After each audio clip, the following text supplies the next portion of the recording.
Yo!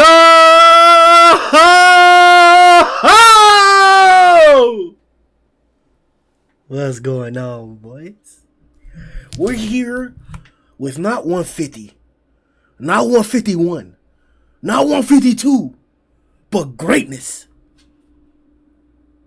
godliness, holiness. Ladies and gentlemen, we've brought that thing. In chapter 153, Yes, sir. Forfeit, we get to see a variety of feats that are unprecedented in the series. I'm talking callbacks to chapter 84, 85. I'm talking motherfuckers out there turning into platinum steel. Like I'm talking zombie man looking cock diesel out there, bro, butt naked, just chest out, just bro, just handling business, bro, like he did before. Bro, I'm talking we finally have an answer for why we get those iconic panels of somebody's face in the moon. Ladies and gentlemen, One Punch Man, chapter 153 discussion. Yes, sir. What's going on with y'all boys? How'd you guys feel? Man, boy, oh boy. Came in, unfortunately, with 153 before I got to live react to it. I did see the one big panel. Pretty sure you guys know what I'm talking about. But I saw that big panel, so I knew what was coming in the chapter, but it still didn't, like, for me, even if you get spoiled on something, it's all about the execution of it. I think the execution was still well done to where it didn't ruin, getting spoiled didn't ruin my enjoyment of the big reveal of this chapter. And that's really all you can ask for. Like you in the sequence of panels, you don't know what's gonna happen next, so you just forget about it. It's more so just getting that panel won't, like, not having the context to how you get to that moment. Get like being spoiled on something isn't going to take away your enjoyment of the process of getting to that one panel. It's different for a different series. That's why I feel like if your execution to get to that moment is good, then it really won't matter too much if you get spoiled. You still don't want to get spoiled in general, but like how it happened, because the panel I saw was it was the panel of God, you doing the little, you know what I'm saying, with his arms out, just looking at home, or homeless, like, hey, boy, the chest out, hey, like, looking down at him. Yeah. But I didn't see the panel with him on the moon, and like that was shit. That was one of my favorite panels in the chapter, bro. Like the, oh my god, let me let your niggas go. Yeah. But I get, before you guys go, I get what you're saying, Suki, like about the whole, like how the chapter is. I really think of that, how I said it first is how you're describing it. Like the sequence of the panels of the storyline doesn't let you predict what's gonna happen next. Like the transitions that he does are like complete changes from what's gonna happen. Like you don't know, it's not leading into this part or leading into that. Like a transition that might have told you or spoiled you was like the Führer one. When like we saw Führer looking at the fight after the fight ended with Garo and Bang, and then okay, you could put together if you saw a panel with Führer over Bang, okay, that's how it happens. But with God, there was no clear connection from like any of that till when he's in the story. Like there wasn't anything leading up into that. So yeah, I get what you're saying. Sundown. Yeah, I don't think that was a dull part of this chapter. It was just so good from the beginning to the end. You got the fight, then you get random shots once again of the moon for some reason. I was like, what the hell's going on here? And then some shit started going on top of the moon. I was like, oh my god, what's going on here? And then we got that big ass panel. My god, I was like, damn. I did not expect this soon. Or even, like, because I had no idea this was ever going to happen at all. So, to see that and then the reaction from homeless zombie man, just so good. And then obviously the final situation where we get Fear Ugly rolling up.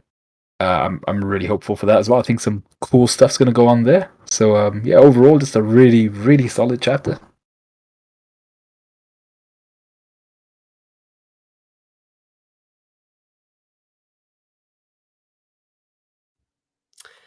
Okay. Right.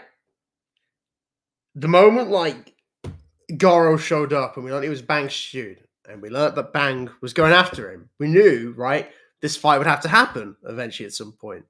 And we knew it was going to be big. And it was big. You know, Murata was on point with the fight, you know, great shots. He did the thing I love where, like, you know, where if somebody gets closer, it's like a camera and it blurs. And there's so much good stuff with, like, Bang and Garo. And if that was, like, just the chapter on its own, that'd be it, you know? Like, I'll be like, that's a good chapter.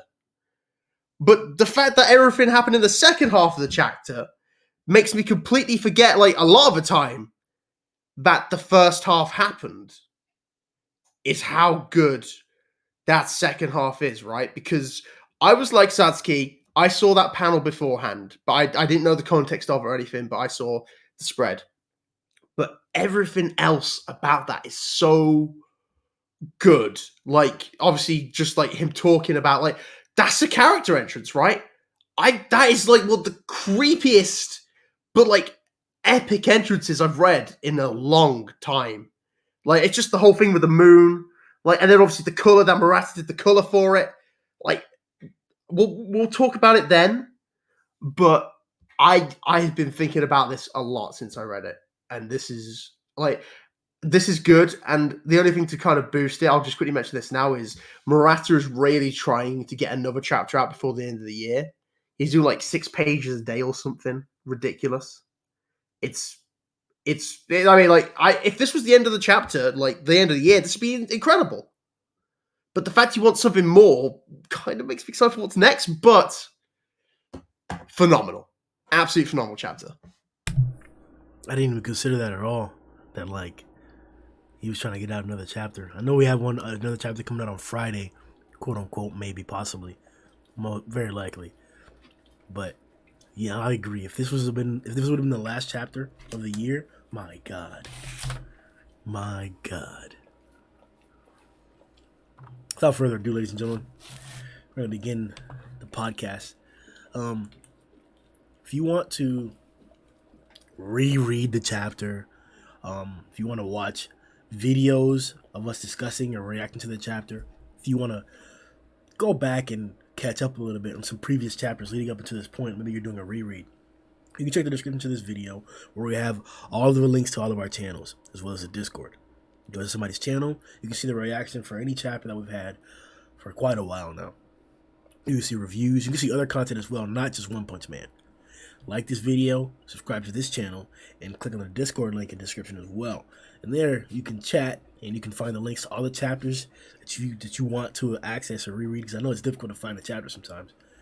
And you can just stay and talk about anything in general in the One Punch Man community in Discord. Let's begin. Garou versus Bang. Now, this chapter we got, overall the fight has been about a lot of emotional turmoil that's been going on, but we've also been seeing development, backstory in the past of Bang and their fighting style in general. This chapter did elaborate some more on the previous fighting styles with the exploding heart, but the key point, or the high point, was the Sky Aura fist, or the roaring aura Sky Ripper fist. You guys saw the reaction. They eated the EC to him, bro. Gave him the EC treatment.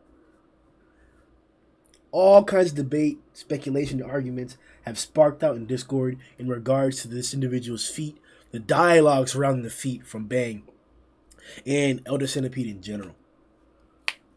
Most likely this Saturday, I'm saying most likely Saturday because it could be Friday or Sunday, but Saturday we'll be having a Tournament of Power, where we're going to be debating either with a tier list, either with rankings, or with a straight up TOP like we did before. All the cadres and all the dragons we have in the series so far. We haven't done one in about like 5 months, and I think we only did like 2 this year.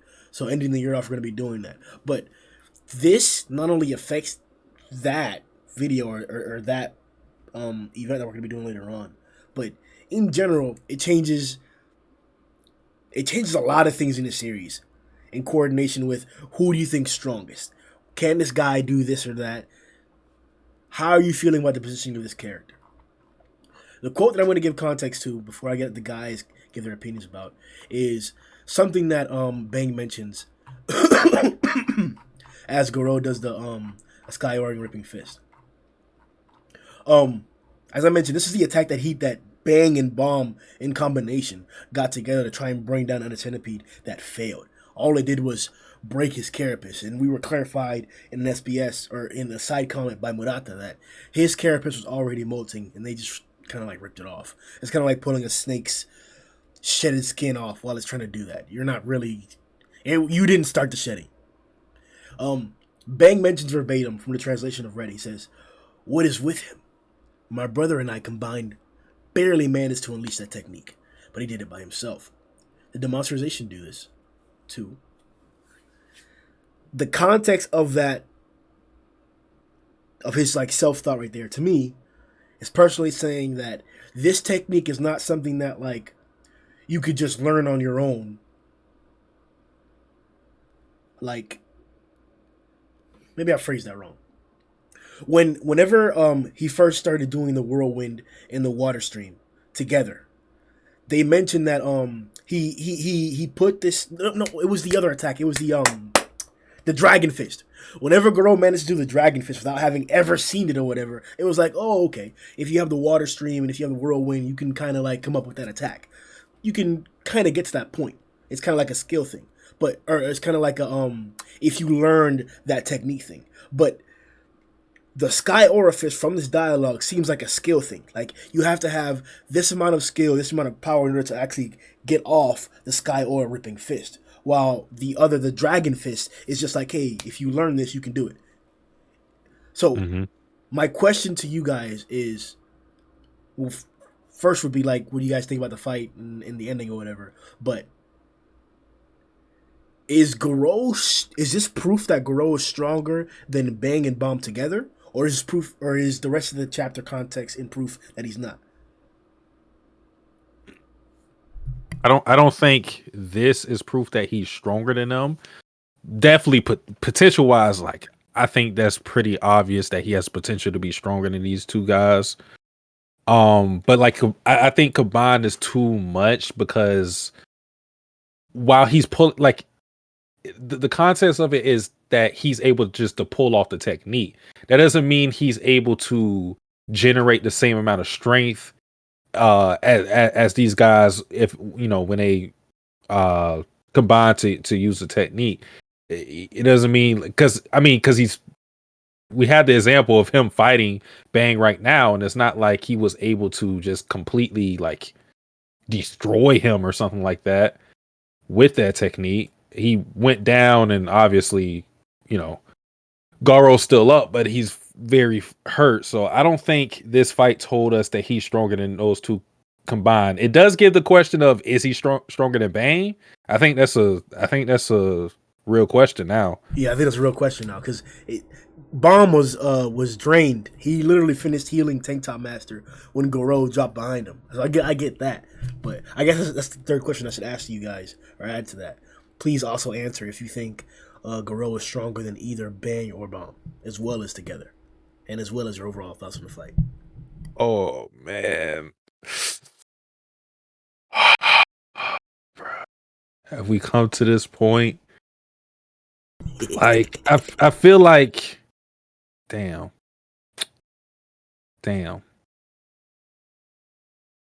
I feel like at this point I had to say Garou is stronger. And it's not like I think he can, I don't, like he usurps him with power, but the ability to take these fucking hits and keep going, I like, I gotta get the edge to Garo in that sense, because he's just going to keep on keeping on no matter what. I don't think any of us expect him to be out of any fights just because of him taking that attack, because we saw he was hurt, and we don't know like the exact degree of how hurt he is or what that attack really did. But I mean, like, Bang was out. Like, he's out right now. He's completely out. So, and he just got fucking grazed. Like, man, I think we've reached the point. I gotta put Garo over Bang. Damn. But before you go, Matt or Sundown, I just want to make it clear that I'm using this portion. I'm using the whole Bang and Bomb and Garou fight to hype up EC. So go ahead. But when y'all niggas are done, I'm hyping up EC. I'm hyping up the real nigga out here, bruh. The nigga who really put in work, bruh.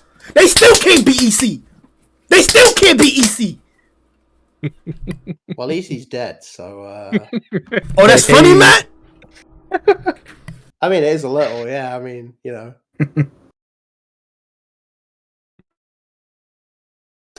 I would say yes. He is stronger than Bang or Bomb. And I think one thing about this fight is obviously, you know, one of Goro's biggest edges in this fight is the variety of martial arts he's mastered, you know, like Bang, obviously, you know, I think Bang held on for as long as he did because, first of all, you know, we know it can get hits in, but from what we learned from obviously Bang's flashback, like the water flow and Rock Crushing Fist is a mostly defensive style. It's meant to deflect. We know this. And also his knowledge of the heart stopping fist, or is it the heart exploding fist? Yeah, heart exploding fist. That, like, obviously, because he created that technique, he knows how to fight against that technique because it's his own technique, you know. And like, of course, Garo's like mastery of like not only those two, but obviously Whirlwind, Iron Cutting Fist, and now, you know, Aura Ripping Sky Fist. It's that's what really gives him the edge over this. Like, Bang did incredibly well, but I think he was a good matchup against Garo at this point. And I think in the same, and you guys pointed out, yes, of course, Bomb was pretty drained. And I think Bomb would do pretty well against him as well. But I think in a one-on-one fight between Garo against Bang and Garo against Bomb, I think this whole symbolism was now, like, obviously, him losing at the end is the proper point of, like, okay, Garo is stronger than these guys. Together, would probably be a different story. But as they are now, I have to say, yeah, Garo is stronger than Bang or Bomb. Yeah, I think I agree with both Satsuki and Matt. I think Garo is stronger than either Bang or Bomb individually. Together it would be a different story. But just the amount of just the fact that he can tank all these hits, to the chin he's got on him, and then the variety of different martial arts he has at his disposal, and the fact that he's able to combine the different martial arts and utilize an attack like your Sky Fist. He's just absolutely insane. And then he's got I think he has some sort of heightened healing capacity as well due to his monsterization. So that's helping out as well. But yeah, he's just become an absolute monster, pun intended. And the whole fight, I thought from beginning to end was cool. I liked the fact that we got to see a little bit more of Bang being sentimental again.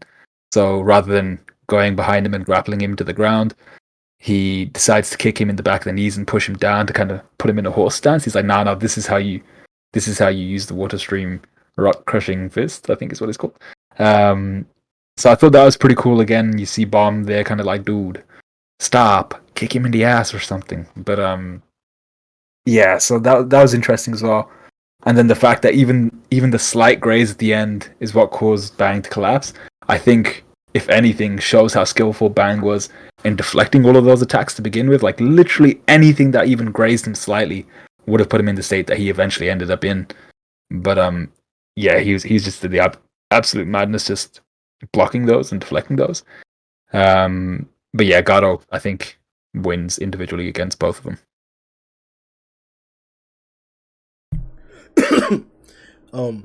Personally, I disagree with Bomb only, but I can yield to the point that he's stronger than both because of the same argument I gave for Bomb in the first place. Bomb immediately was attacked by Garou, literally as he was standing up from giving away a lot of his energy to heal Tank Top. The same argument can be said for Garou, who's been fighting since he came down here. Since he threw Tario back to fight Rover, he's been fighting.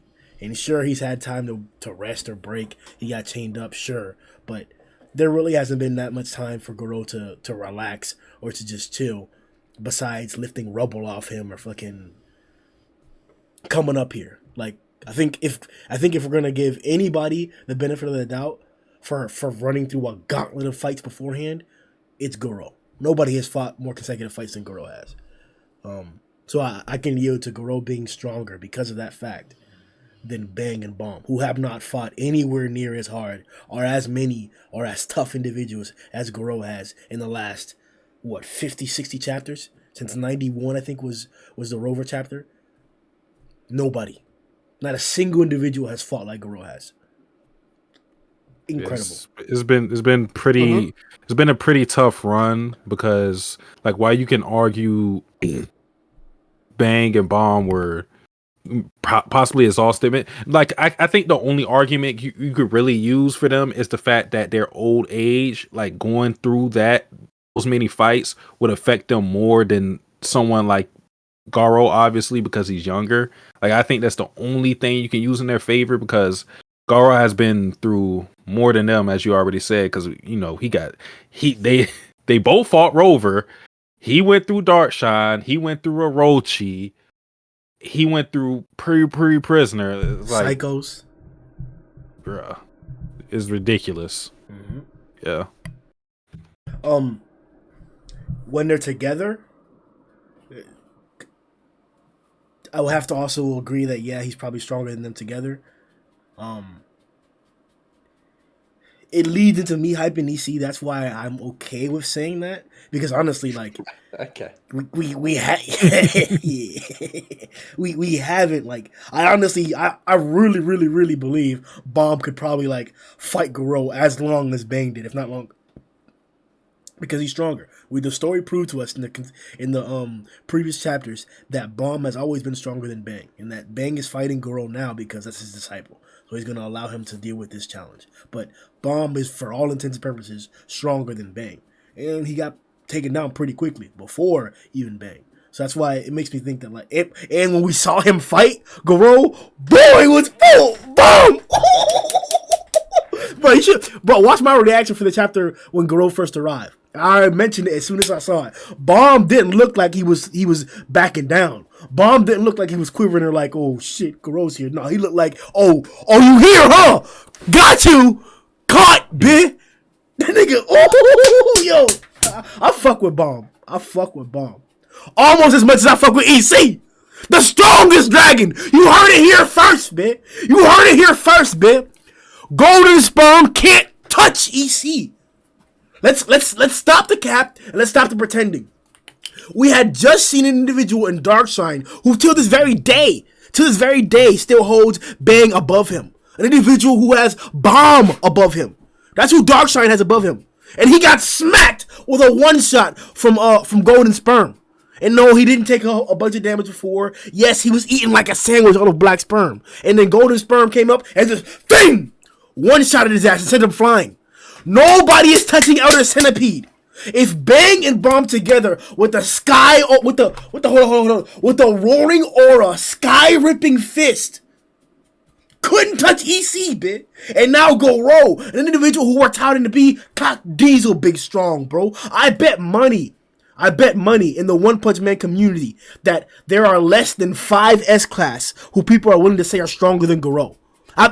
I'm willing to bet the shoes on my feet right now, bro. My socks, bitch. The hot dogs on my plate right now, bro. That the majority of the One Punch Man community believes that Garou is stronger than the majority, if not top 3 of the S-Class, bro. And none of the niggas is touching EC. They're not touching EC. So I just want to put that out there, bro. All the hype that I want to get, no. There have always been dragons in the story from chapter 1 that are strong as hell. Matter of fact, this chapter we can finally, and for your expectations, viewers, we will finally soon be up doing a another Monstrous Anomaly video for Homeless Emperor. With this chapter, we get the loss and death of Homeless Emperor. And who's the only person that's comparable to him? Who's an individual who to this day we speculate and theorize that he may have gotten his powers from God as well because of the dialogue? Vaccine Man. The motherfucker who got chapter. Yo. I thought we were gonna go Naked Zombie Man. Oh, okay. Sorry, I got caught up in the wrong momentum. Carry on. But Vaccine Man, you can go to chapter 1 right now. Look at the panels and pictures for Vaccine Man and tell me that his orbs and his big spirit bombs aren't comparable to Homeless's spirit bombs. I would even say Homeless's spirit bomb is less so than Vaccine Man's big spirit bomb that he dropped because he has multiple orbs. And he's not a fragile human like Homeless. He actually has a big, strong cock diesel monster like Piccolo like ugly purplish body or whatever. I don't know if you want to call it purple, whatever it is. So Racist? let's get that. Yeah. Let's before we move on to greatness, because these niggas didn't tell me what they thought about the overall fight.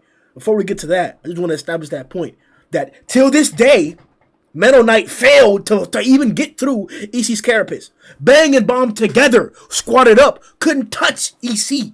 Genos let off a whole dragon level assault. Couldn't get through EC. Blast! Couldn't even kill EC. Stop talking to me about black sperm this, golden sperm that. I don't want to hear it. Go catch you in your ass. I don't want to hear none of that shit, bro. It's EC. It's the EC show. Well, there we go, guys. It's the EC show from now on. Let's go back. Right. Let's all go back to chapter. When did he first show up? We'll get to Bat. That's the chapter we're talking about from now on, guys. Forget about this. I was looking forward to talking about the second part. Let's forget about that.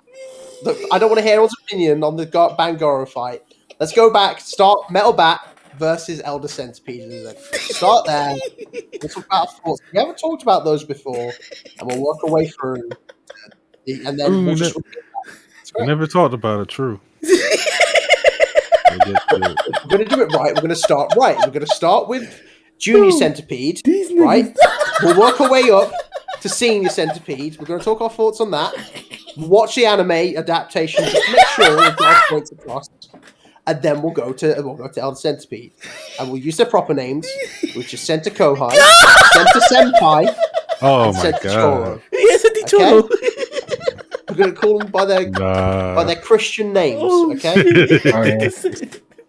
All right, but for real though, like, this is the end of the Garo Bang fight. Like, we've had so many chapters since Garou's appearance. Has been the underlying storyline, or the overarching storyline of the emotional turmoil between the two, master and student. So now it's completed. Like, what did you guys think of Bang versus Garou? I think I basically gave my opinion when I answered. So what about you, Satsuki, Matt? Okay, so I'll say this. Like, I feel like what I wanted from this fight, and I stated this before already, but like seeing how it ends, I guess I can give my full thoughts. What I wanted from the fight is kind of counterintuitive, like, as to like the story, because what I wanted from the fight was for us to see like Garou's emotions and his thought process as he's fighting his master, because it's just one-sided on Bang's part. I guess you can include Bomb in that, but I kind of want to see how Garou felt about it. But because this is happening because of his monstrification, I can't really get that because he's out of control. So that's something I really wanted, because I think that would have hit on an emotional level more so. I don't think it takes away from the great of the fight. Just from a spectacle point, it just looks good. And it still gives you the emotions because of how Bang is feeling throughout the fight and us seeing how he's thinking. But I wish we would have got it on the side of Garou as well. And I don't. I feel like it would have just enhanced this fight for me, but I still think overall it's a great fight. Like, I got to think about all the fights in One Punch Man, but I think it's safe to say this is in the top 5 fights of One Punch Man. This nigga said top 5, bro. It's a lot of fights in One Punch Man. Something tells me Grim doesn't agree with your choice there. I wonder what gave that away. Well, the top 5 fights One Punch Man: Metal Bat versus Endless Centipede, Metal Bat versus Endless Centipede. We can have a separate fights, but we've got like, so we can count like Bang and Bomb versus Endless Centipede, Joe versus Endless Centipede, and then we've got King Feet Saitama as Endless Centipede. They're probably the top 5 fights, I guess. Yeah. I keep, bro. I keep. Yeah. As, you know. EC versus yeah. No, bonus match: EC versus Pig God. There we go. Let's just see. Let's get that one. I forgot that was a thing.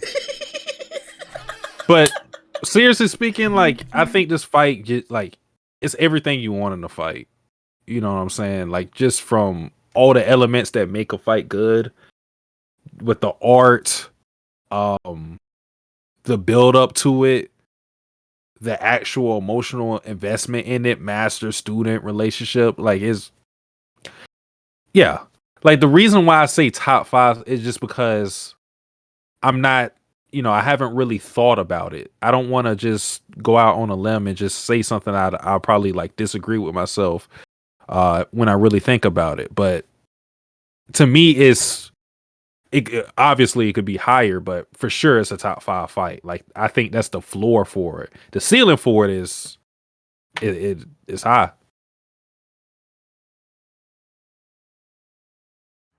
No, I think that's right. I think I think the main thing from this fight that I would say is the main letdown is we know, and Satsuki basically said it, but we know what Bang thinks about Garo and what his ideals are for that. But what we really want to know is, what does Garo think about Bang? We want to know the other side of it. Like, why did he like push him away? Like obviously apart from like the fact to get stronger, but like, I don't imagine Bang was like necessarily like a strict teacher after like everything we've learned about. Like I imagine he's quite supportive. So what in particular made Garo go, okay, bye Bang? What about him? And we'll probably learn about that in the future. But because, like I said, it's this master-student relationship, we learn about this, like the master side. Let's learn about the student side. I mean, in terms of the fight itself, I think it's pretty good. I think a lot of it for me personally is carried by Murata's art in this, because like one of the best things about One Punch Man fights, and we've said this before, is like there's a lot of variety in them. So like even amongst like a lot of opponents, like two robot fight, they all like have completely different fighting styles, even martial artists. So when these guys who have two very similar fighting styles fight, I wouldn't say it's not as like a big spectacle as other fights, but like Satsuki said, it's the emotional side of it. But also, I think this is some of like the best art Murata's done for a fight in a while, at least. Like we start obviously like the 2 pages at the beginning, both of them clashing, and then like when the foot stomp goes down, like Goro's pure force because he's a monster. Bang's for in comparison is very gentle because he's a martial artist still. Like he's still, there's Raging Monster versus the martial artist. You get the great double spreads across the board where like their clash there and then their clash at the end as well, where Bang punched him in the face. And like I said, once again, like I love what Murata does with perspective. Like when you like, it's like a camera, when the hand starts to get closer, it blurs up. And like a lot of that was covered by like Murata's great art, like on just like the simplicity of some stuff as well. Like obviously when we get to the aura ripping sky fist, that's when like it just goes completely white on the page. Stuff like that is what really carried the fight for me.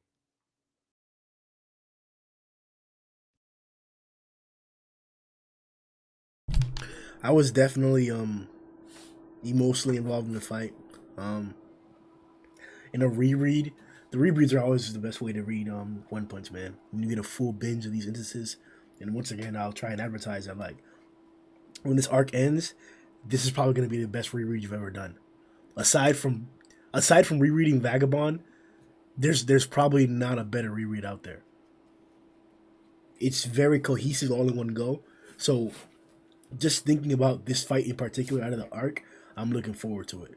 Oh man, just having Garou pop up with these new improvements and these new techniques, and just getting stronger mid fight without having to go down and get beat down. Like it definitely shows that we're at a different level now. The Garou that we saw in the beginning, the early level hero hunter, he's not the same anymore. That being said, I didn't even think about it that way, but yeah, we really only got what the master thought of the student. We didn't. Well, there's a reason for it. It seems like now that like end of the chapter we see like Garou's mask breaking or whatever, and I guess it wasn't mask. We thought his skin was just like that now, but I guess that's the reason why he couldn't talk. But we'll see. My personal opinion in terms of prediction is that, as Matt was saying, either now that Bang is in the vicinity of Garou or in the Saitama fight when Garou inevitably has to fight Saitama because nobody else is gonna beat him. Just put it like that. Like I'm not expecting anybody else to beat him besides Atomic, and Atomic's already tired. So who else, man? Come on. I know this doesn't have to do with the fight per se, but don't you think it's interesting, like how Garou is written in the fact that he's written almost like how you would think a battle shonen protagonist would be written, and like where he started at. Like he was already strong, don't get me wrong, but he started at a level where we could have said a lot of S-class heroes could have been able to deal with him. And then he already had the fight with Saitama where he got like washed. And he's written in a way where it's like he had to progress to this point. Mm-hmm. He seriously had to progress. He didn't normally with villains, they'll be established early on as this strong. And maybe they'll get like maybe a power up when we get a final battle between them. But for Garou has been a steady increase in power. It's never just been something sudden and then he just big power creep. It's gradual, getting better and better, getting better and better. He does it during fights. He gets better after fights. It's an interesting way to write a villain. Definitely. Well, like that's one of the best things about Garou, right? I mean, like even when he started, like we knew he was strong, but we also knew he wasn't unbeatable. Like he'd take hits and he'd take damage. He wasn't some like big final boss who no one could hurt until the main character was strong enough to show up. Like there's so many times, even like the whole point of Saitama fighting, just to put him back in his place. Go, he's strong. Mm-hmm. Not Saitama though, Like, and obviously he's fought other people, like when he fought against Watchdog Man and like couldn't touch him, and then obviously the fight against Rochi, which is incredible. But he's had so many fights where like he's grown, but it's not like he was invincible, which is very shonen, as you said, like it's the same with Genos too, but like it makes him a lot more likable to us because he's not just some like invincible like villain. We see him grow, and then we start to root for him for that reason because he's also like he's growing. You want to go, okay, I want to see what he could do next. Mm-hmm. I definitely. It's funny that you put it like that, like the fact that he's like it's a difference in terms of a villain because I really didn't consider Garou a villain. I don't have that as a definition for him, but like his journey, 100% is a villain's journey, and you're right. It's as if your main villain was growing alongside you the entire time. I guess it's not that big of a trope anymore in shonen, but like where your best friend ends up being the main villain of the series or your main obstacle. I guess Naruto is like the next example of that too, but like, yeah, it's badass that the guy who we were hearing rumors about, who the S-class were like, oh yeah, we heard about you, we heard what you're doing or whatever. Like, you better be careful. Who Tank Top was all like, bravado about it and shit like that. How even Metal Bat knew who the hero hunter was whenever he showed up. And we were back then, and now it's here. We're the big boys. Literally, you got guys like Darkshine in them, who are now have now been challenged and or if not defeated by the hero hunter himself. And to even escalate Garou's achievements as a villain, the force that was sent out to neutralize him specifically, that had the best chance or had a personal relationship with him, is now defeated. Bang and Bomb went out specifically and only to bring down Garou, to stop Garou, and they've now failed.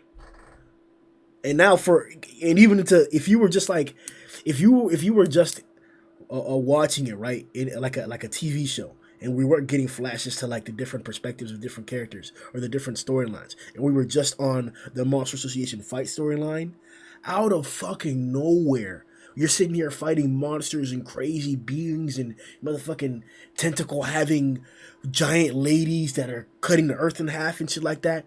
Out of nowhere, the motherfucking hero hunter pops out of the ground, and now you gotta fight him too.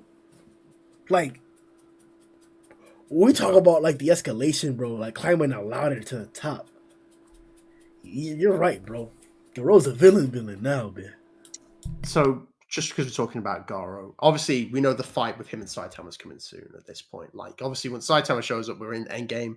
But there's who do you think, if there's anyone left for Garou to fight before the end? Because it's all about like his growth and evolution. Like, he's fought so many different variety of opponents. Do you think there's anyone else he could fight? Because for me, I think his last opponent is Flashy Flash before Saitama. Because he's never fought like... I say that because he's never really fought like a truly fast opponent. You know, he's fought against like so much variety. He's fought against strong, he's fought against robots, fought against psychics, martial artists, but never like someone who's like pure speed like Flashy is. I I never thought about that. Yeah, I just don't feel he'll come across Flashy just because Flash doesn't have his sword.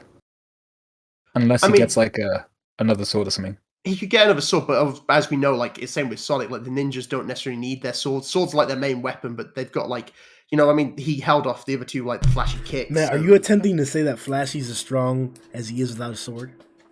No, I'm not saying that. Okay. Okay, no. I'm saying. No. Go ahead, Matt. But what I'm saying is, like, the ninjas, like, I sound like, so I'm only saying this because we're talking about swordsman. Atomic Samurai is a swordsman. He fights with the sword, right? But, like, Flashy definitely uses a sword, but he doesn't just rely on it. Like, I mean, he might even have, like, other ninja techniques. Like, Sonic at least had, like, exploding shuriken. So I wouldn't be surprised he's got other ways to fight. But obviously, he can fight hand-to-hand as well. Mm-hmm. Yeah, it's definitely a possibility. He could turn up and just kind of... just to kind of get that final aspect of, oh, and he's real quick too. He's not just a powerhouse. He's not just a tank. He's not just someone who can break out of like the psychic abilities. He can also keep up with Flash. So that'd be cool to see. I'm not too sure if I think it would happen. In terms of who I think he's gonna kind of reach before Saitama, not necessarily a fight. I think he might.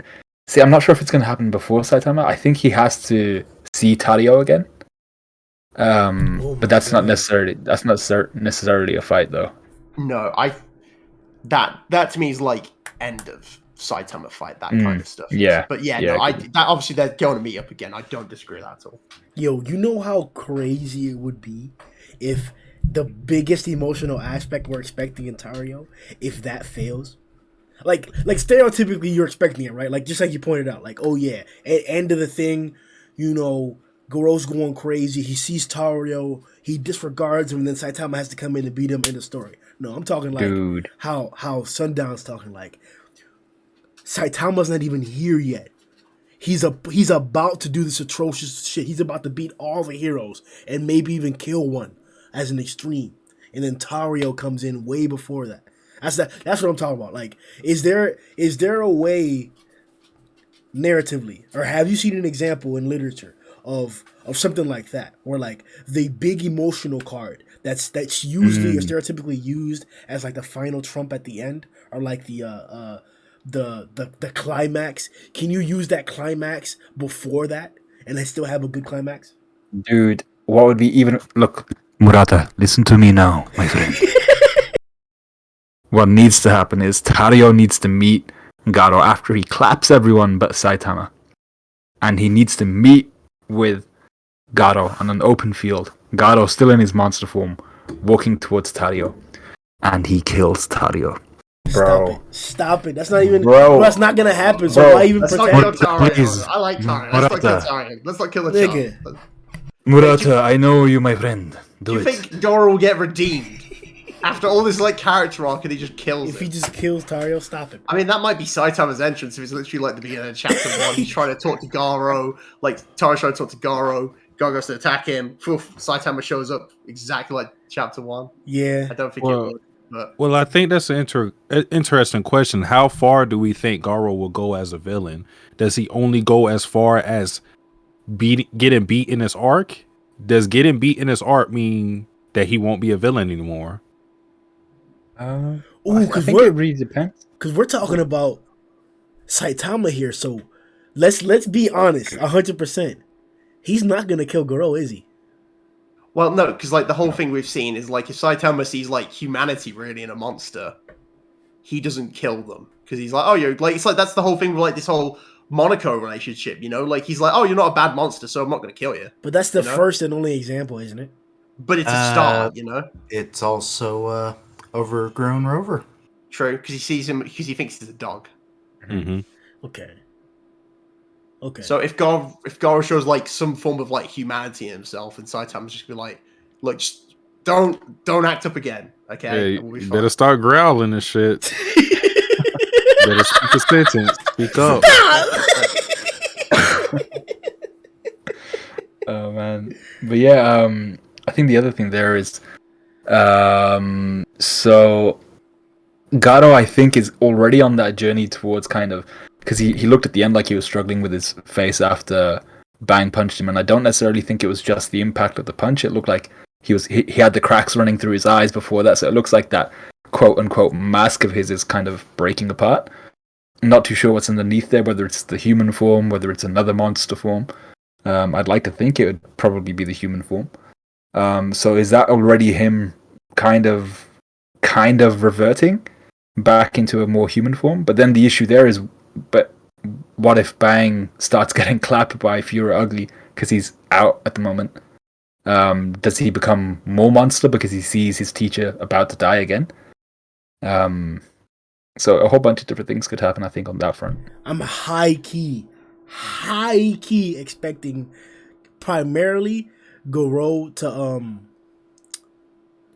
either Garou is gonna fight Fuhrer or Metal Bat is. But here's my thing. What I think is gonna happen. Wouldn't this be like a prime opportunity for a Mind Master to enter back into the story? Stop Mm-hmm. it. Stop Yes. it. Fuck am I? The dog. He has like. listen, Grim. You know me. You know I'm not a fan of Sweet Mass. Although I did like that talk he had with Darkshine. Listen. At some point, like he has to get better. Like he can't like be a piece of shit forever. Yes, he can. I don't want him to. I like that about him. I like his snobby, like. I like that about a character. We need a character like that. But back it up. No. I'm not talking personality wise. I'm talking like Who has? feats and shit. Oh, He hasn't done shit. He hasn't done shit really. Like damn, you low key, bro. Yo, low key. What if Sweet Mask goes through the whole arc only fighting demons? That's what I mean. Like he hasn't. The biggest thing he's done is beat Does, and I mean, like we know at this point, Fubuki can beat Does. That doesn't really tell us much. Okay, well, Like we know, like his whole thing is really based on, is based on his dialogue saying like he's the gatekeeper of the A class heroes going to S class. That's really like the biggest thing we have for him, other than Does. Because beating a demon kind of, establishes where your power is. But let's say that we entertain that proposal, right? Or that prediction. Because I think there's credibility in it. Like, but the same reasoning that you're using for that, I want to use that for the others. For the other rematches and the other fights. Zombie Man and Homeless Emperor. Check. That's the reason why I'm saying this, because I thought of that when you mentioned this. That's the completion of their fight. Like, and if you really wanna take it for how One Punch Man is, like the reality of the scenario, nobody else knows what the fuck happened. Not a single person. And for a guy like Zombie Man, the most occult-like character that we have here, I don't think it would be like crazy to assume that people might believe or assume that Zombie killed Homeless like that. He disintegrated him or something like that. And he has some crazy power that he's not showing.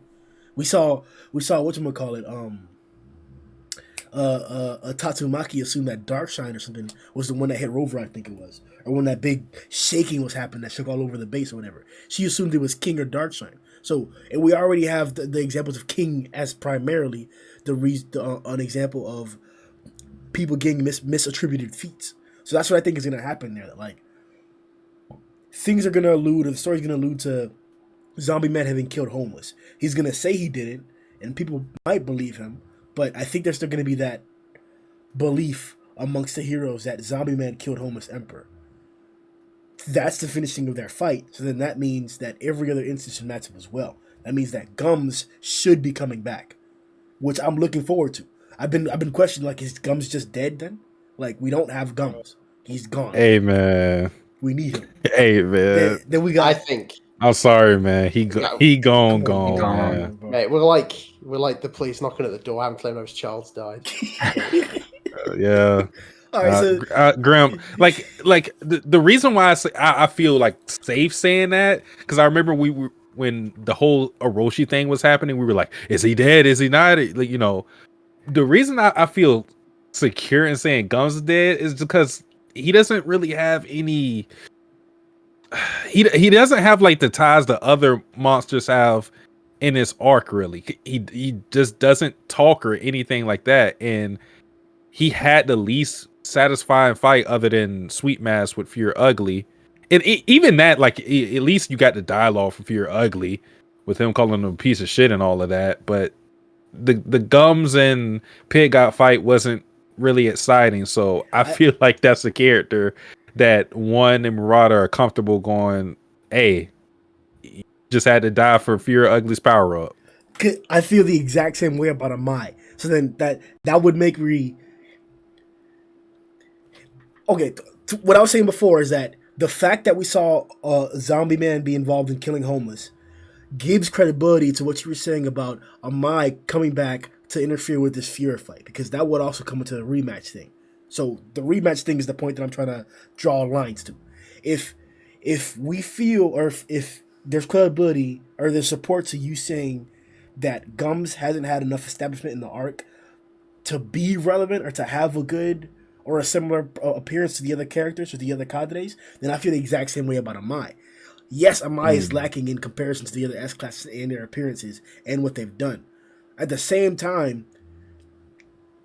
I don't see him coming back out of nowhere. Like, okay, let me not even say that. We just saw Pooty and Child come back. So, okay. Yes, there's more, I would say there's more dirt or there's more support. Maybe even, I guess, yeah, that's the best word to use. There's more support for Amai coming back because of how he just disappeared like that, randomly out of nowhere. That's probably the best evidence for Amai coming back this arc. But fuck, bro, Gums, dog. He can't be dead. You can't be dead, bro. No. I'm sorry, bro. And, okay. I also want to add this because I just thought about it as you were talking. The fact that we're entertaining this kind of leads into me thinking that Sweet Mask is going to come back, because when's the last time we seen Sweet Mask, Grim? It's when he got fucking split in half, and we all don't think he died from that. Oh shit! Damn! No, bro, he's dead. Fuck that nigga, he's dead. Sweet who? Any other character who's actually died, we physically seen them like die. And my mask was a silhouette, you know. Yeah. Like the other, like the swordsman and Homeless, like we saw them get disintegrated, right? And my mask got ripped up, but still a silhouette. No, I can't support the silhouette. I can't support it. I can support the fact that, like, no, go ahead. I was going to, no, you go ahead, because I'm going off. I can support the fact that, like, we saw their death in the case of Ichiden. He even got some dialogue as well too, and like the guy with the dreads, not as much, but we got to see him just laying there. And then Zombie, did Zombie get like a, no? Zombie just got killed. Okay, so no, yeah, I can't even support that. No, I think if Zombie and the other dude are really dead, and their death didn't get as much like emphasis as Nichiren's did, then shit, bro. Maybe we could say that Amai has to get a death like Nichiren or more so because he's been in the story so long. He has to get some dialogue or something like that. Maybe I would use that as a reason to say or support more so that Amai is gonna come back out of the rubble somehow. But hey, man, he doesn't have to come out of the rubble during the fight. I mean, yeah, that's true. That's true. He doesn't like. I feel it would just be good for his character to overcome that big weakness of him, that he has. But you're right. It doesn't have to happen here. But I just think it's a perfect opportunity for it because you have Bang in this dire situation. Bomb is down. We don't know exactly what Garo is suffering, so Garo could possibly step in and do something. Or some other hero could step in and do something. But I think this is the prime opportunity for Sweet Mass to come in if he is going to come in. So we've discussed our opinions on the Garo and Bang fight. We're here at this point because we're speculating on what Garo's gonna do next. We see his face or his the covering or the mask, whatever that's breaking off, and Fear is right above Bang. We were talking about how we hadn't really gotten to see Garo's emotional side or Garo's emotional or his input into the relationship between him and Bang. We're most likely gonna get a chance to see that eventually in the story. I don't know. Hopefully we do. But it seems important enough that we're gonna get that. Like it seems like we're missing that clearly. So before we move on, Keishan. What's up, bro? Been here the whole time. How Yeah. how you feel about Bang versus Garou? Looking good for Bang, that's for damn sure. Shit. Old man just had a heart attack. As far as I'm concerned. Who would have ever thought that style would have developed just from like one fucking word being changed to having a move where you just fucking explode someone's heart? It's like what is it, the 1 inch punch that like uh makes your heart stop or something. Oh, like it's like 5 finger death punch or something? Yeah, Or is that yeah. banned? Something like that. Yeah, because 1 inch punch is different. Or there's a lot of different contexts to the 1 inch punch. Okay, well, I wasn't sure if it was that or if I was thinking of something else, but thank you for correcting me. But yeah, it's like they seem so even, there for a while. Bang had like the slight edge because of the experience and everything, but as soon as Garou decided to change up his fighting style, shit has gone downhill so much. Bang and Bomb are like, oh my god, he's doing what it took both of us to do. So it's like, that is just terrifying. That like they're finally coming to realize that, yeah, we may not come out of this. See right there, that's the question I was trying to ask you guys. He answered it himself and said it so clearly. I was trying to ask, does the quote that Bang said in his head, is that like proof that Garou is stronger because he achieved the sky aura ripping fist alone while they had to do it together?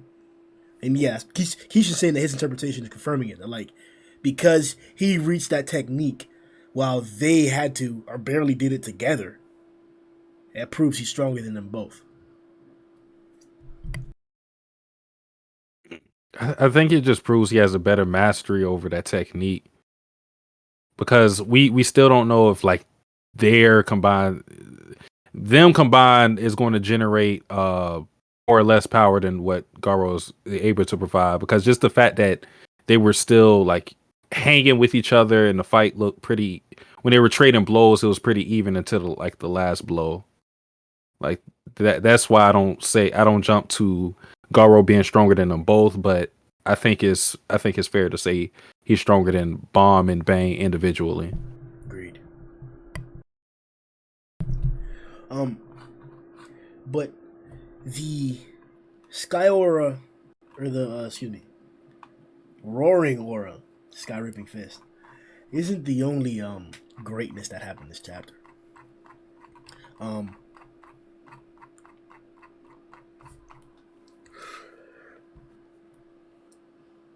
Homeless Emperor, let's start with him.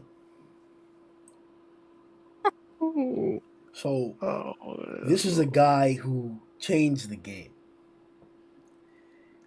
I have not lost my perspective looking at it in hindsight. When Homeless first showed up, it was badass across the board. Everything about the character, in my personal opinion, was just badass. The long hair, the cape, the orb powers, they explode, they float around. He uses them telepathically. Like, he's fast as hell. His dialogue with Homeless got that dialogue, bro. Like, from when he came in, he just hopped up behind Zombie Man and was like, "Oh, are you sure? Would you really be worried about that?" Or some shit like that, bro. Yeah, man. And then he came in. What did he say? He said some clever ass shit. He was like, "What part of you is alive?" or some shit like that to some. What did he say? Bro, I gotta look at the translation, bro. Homeless came in out of nowhere, started blasting niggas. It was like, what part of you is damn, what did he say? Part of you is human. Yes, that's what he was. Was either human or a hero. He blasted his ass. Yeah, it was monster. human. Yeah, it was human. He's like, what part of you is human? Some shit like that, bro. Like the Homeless high key is probably my top 4 favorite characters, if not my favorite character, bro. Oh my god, Homeless, bro. That's When you say nigga, that, bro. Do you mean it's your favorite villain or one of your favorite characters in One Punch Man? No, I mean like compared to Atomic Samurai and Homeless Emperor, like, fuck, bro, it's a toss up. Like, I fuck with Atomic heavy as hell, but Homeless. It's funny you say that because there's Elder Centipede too. Oh shit, hey, bro, listen, dog. He sees my that's my nigga. voice of that. I was really about to Elder Centipede No. on the Elder Centipede show. That's great. Because no matter what happens, we've always got to bring it back to Elder Centipede. See, even your dog knows. He knows. Yeah, fuck. It's gonna get loud. All right, so before they start fucking barking this shit. Good to your overall thoughts on Homeless Emperor. Fuck. I hate he went out like that. Like, I'm not mad. I'm lying. I'm mad. I'm mad, Murata. I'm mad one. Y'all did my boy dirty. That's fucked up, man. All he did was try to spread the word of his Lord and Savior. He got clout for it. That's all he was trying to do. Like, I guess. And then, like, when you really think about this man's life, that was shitty, bro. Like, he already had when we got the flashback of him, like, he had a job, and then they wanted him to strip and entertain them, and then they fired him. Like, he was about to hang himself. Then God comes through like, "Hey, boy, you want some of this?" And he's like, "Yeah, nigga, might as well." And then you take his shit away. Like, bro, what did he do? All he was trying to do is tell who knows what would happen. He could have spread the word to to Zombie Man, and Zombie Man could have converted. But you ain't let him do it. You just killed him. That's fucked up. His end was fucked up. He's still cool. He's still cool though. He's still dope. Man. The way he get off those oars, man, you know what I'm saying? That man clean. But fuck. I will say this goes further than Homeless Emperor. I'm kind of disappointed we didn't really get anything with the black sperm and homeless. Like after like the symphony thing, because guys, I still remember that dialogue of black sperm basically saying that, hey, I might have to sneak this nigga. I might have to sneak him. We didn't really get anything from that. In fact, Golden Sperm saved him for some reason. Like, I don't know. It was just odd that we never really got like a conclusion with those two, because they were in position to have an interesting relationship, and it's just, it ended. It ended. I mean, like with their whole relationship, I think it's just they just kept thinking they were better than the other, and at this point, now that he's dead, I guess Black Sperm's the one who's the winner in that one, because you'd be like, oh, so he was weak after all. Just a bit off topic. I would not be genuinely surprised after this chapter ends if in like the next chapter we end up seeing Drive Night and he shows up and he's like, I'm just gonna take some homeless emperor stuff. Don't worry, guys. I'll be back later. Like, I'm not sticking for the fight. I'm just gonna take like the sample and go. I forgot my keys. Like I gotta dig up the dirt because I don't know where the fuck he ends and the dirt begins. That's what I want so bad is just Driving Night just blatantly looking around for keys in the ground. Like, oh, the corpse of a dragon. Well, I think I found a tooth. He just takes his head. He's like, oh, well, that's a new skin for me. Is this ground still there? Yeah, it is. Yeah, his shoes are there and his crown are there. Damn. Overall, with Homeless, he was very cool, and I think it's not the kind of ending it's not the end I expected for Homeless, which was good. But I do agree with Satsuki. I think because we learned about his backstory, and at least with like other monsters, for the most part, they're not really redeemable. But like he was put in a bad situation, and there was a part of me I was like, okay, let's see what's going on. But because of the entrance we got with God, I was like, oh, okay, I can kind of forget about that because that was amazing. But yeah, I think I think the whole point of that death is obviously to show like this is a being beyond dragons. But Homeless was cool for the most part. Like, I think he was just any time he just got to show off his power. Like, he showed why he was, one of the top two as far as what Psycho showed. I mean, the symphony, like Jupiter Symphony, the carpet bombing, everything about him was very cool. It's a shame we didn't get a bit. I'm sad that he's gone because he was definitely one of the more interesting dragons we've had. But I guess this is just Murata wrapping up now. Yeah, I think I agree with both Satsuki and Matt. He was super cool when he came in. His expressions, his long hair, the cape, everything, the crown he had on, the kind of personality he had behind that. All of it was super awesome, and the expressions he had. But things started going downhill for him when he kind of showed a little bit of vulnerability, and then when he got sat on by a very naked zombie man. That's when, I think that's when he choked out. Yeah, exactly. When he's getting choked out by a naked zombie man who sat on top of him, I feel like pride and honor-wise, he died once already.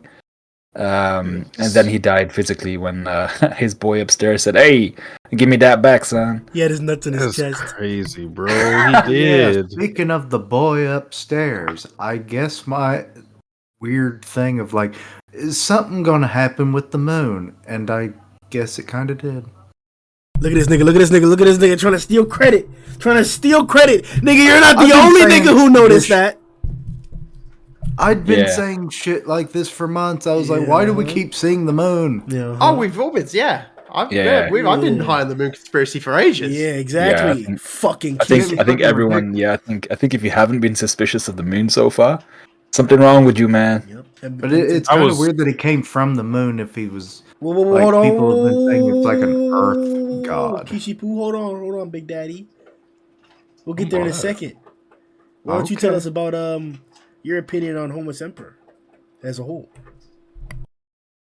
He was an interesting sort. The whole, like, the most human-like monster we have ever seen, especially at this level.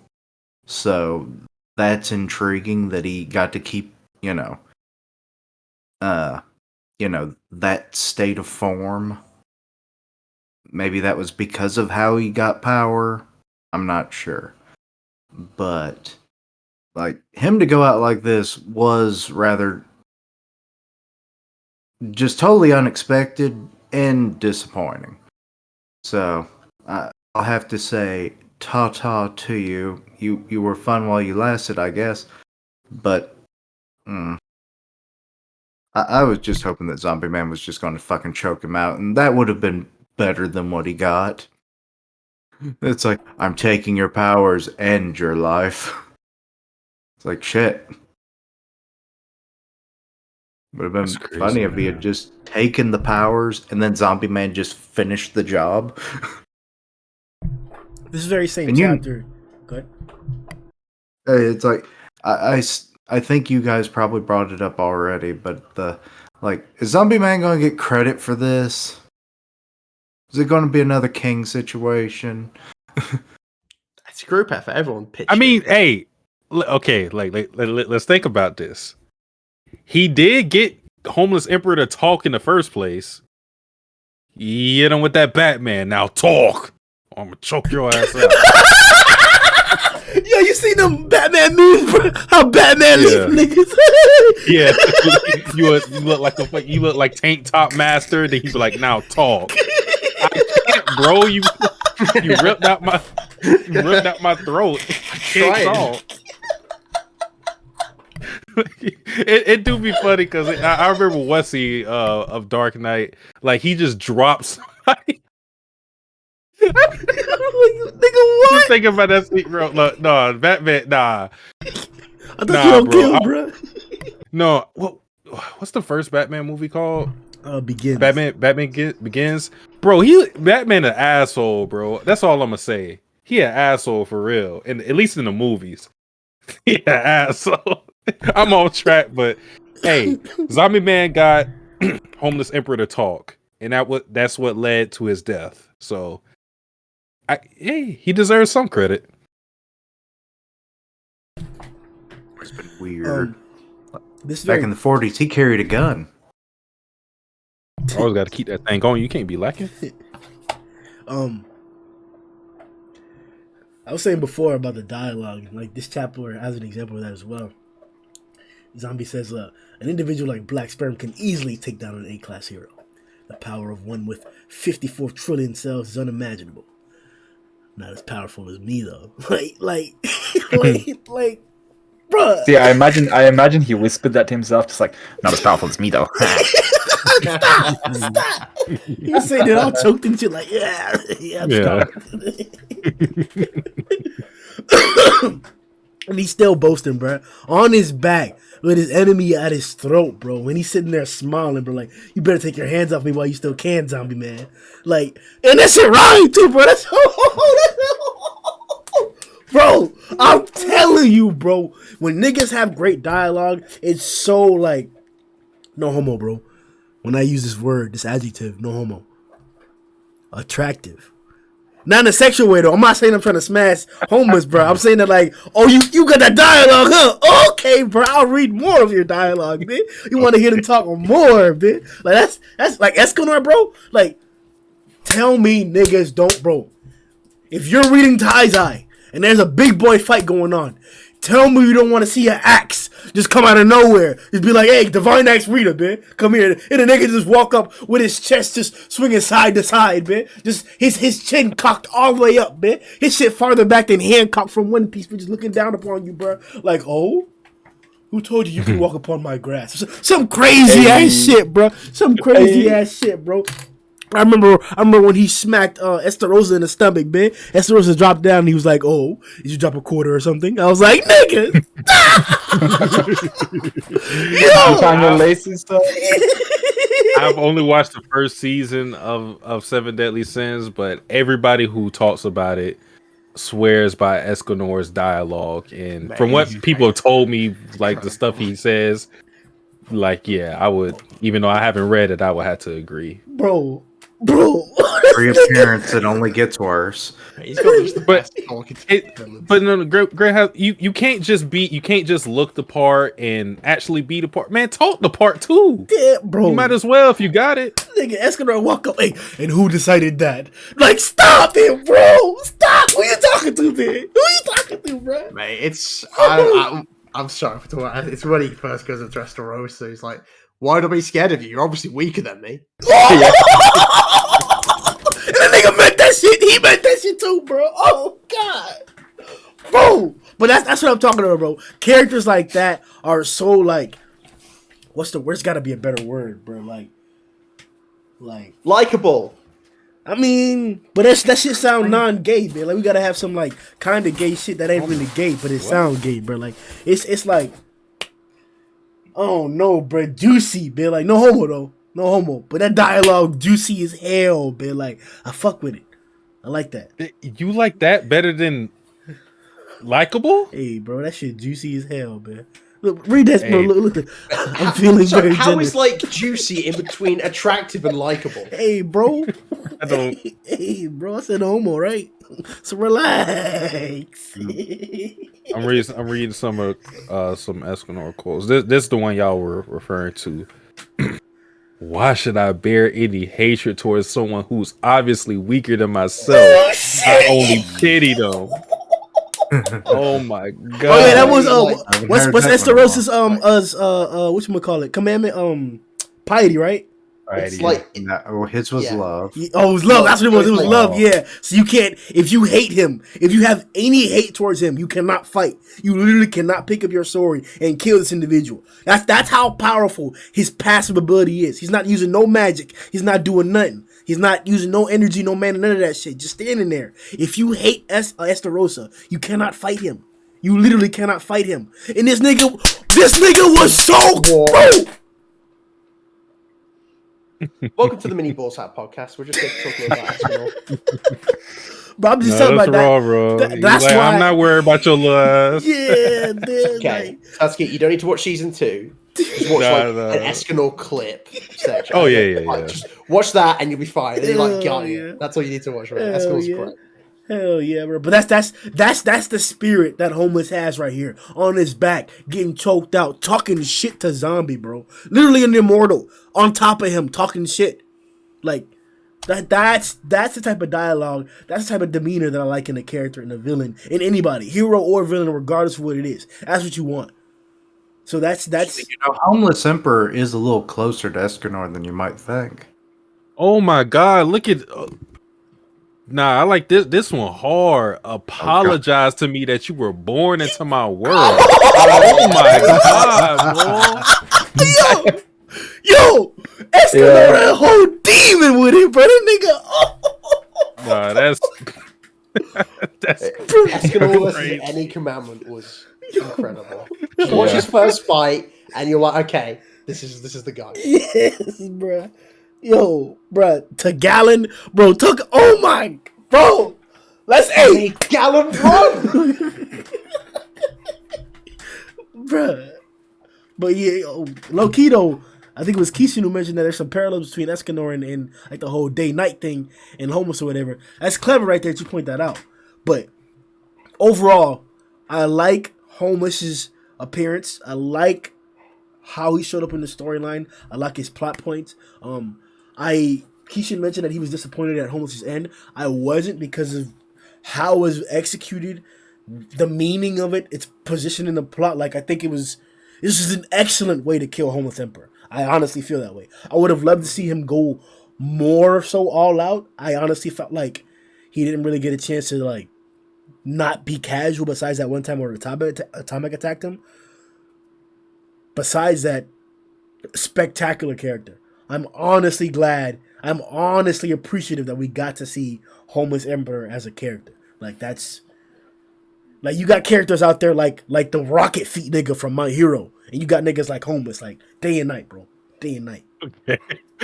It's Grim, how far did you get in My Hero again, bro. mate? I got to Stain. I think that's his name. Stain versus My boy. Deku. And then when I saw Rocket Feet, I dropped, bro.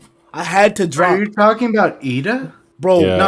No. You're talking about. No, he's talking about Rocket Feet. Carry on about Rocket Feet. Ida. He talking about Ida for Bro. sure. No, Bro, the fight was good, bro. Deku was the guy. We had a little like this little plot shit going back and forth and shit like that. You know, he takes your blood. Gran whatever. Torino. That's what you're talking about. No, I'm not. I'm talking about. No, Rocket he's talking Feet. about Rocket Feet. I know He's exactly talking what about Rocket glasses, Feet is. rocket feet. I'm talking about in Yeah. that alleyway when I think it was Rocket Feet who was getting jumped by Stain, or it was that's what it was. Keep Rocket going Rocket inside Feet was Rocket. getting jumped by Rocket Stain, Feet. and Deku came in to save his ass, and then just Rocket Feet just fucking ruined the whole series for me. Like, stop fighting! What kind of power is that? Why is this a power? Stop this! It runs in his family. Yo, a whole family of trash? Come on. Let's get back to greatness, bro. Let's get back to Homeless Emperor. Made Super Rocket Feet. Now I want that to be his hero name. It's a instead of great name. Ingenio. Rocket Feet is still. Come I'll on, go- come on, bro. I'm not trying to talk about my trash. The irony is that it's not even coming out of his feet; it's coming out of the back of his calves. That's even That's worse, bro. Genos could be Rocket Hands. He literally has mufflers on his feet, bro. Like, how is? Come on, That's like I said, his whole family's that way. like. Trash Okay. hero. Yeah, let's Let's get back talk on. about it, then. Yeah. Here's the highlight. Here's the climax of the podcast. The point or the reason why you guys are watching. Well, you guys are watching in general because y'all niggas watch every podcast. It's like Murata does. But here we go. Audio. One Punch Man, chapter 153. We've seen God before. We've seen him in the redraw on a prophecy drawn on the wall at the bottom of the subterranean base. We've seen him exposed by Saitama in Monaco in Flashy Flash. Now he's here. Homeless Emperor's storyline began with him being blessed or bestowed these powers by God. Truth of the matter is, we don't know the reality of the scenario. You can give some context to it from what you could assume happened, because I don't necessarily think Homeless Emperor had a choice of getting these powers or not. Sure, he was gonna kill himself. Sure, God came to him at an opportunistic time period, but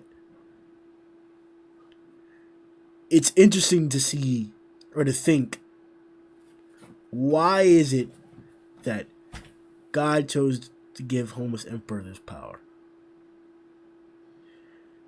Now, Dispensable. a question. so somebody just keep that in your head. That's the first question to answer. I want to keep going.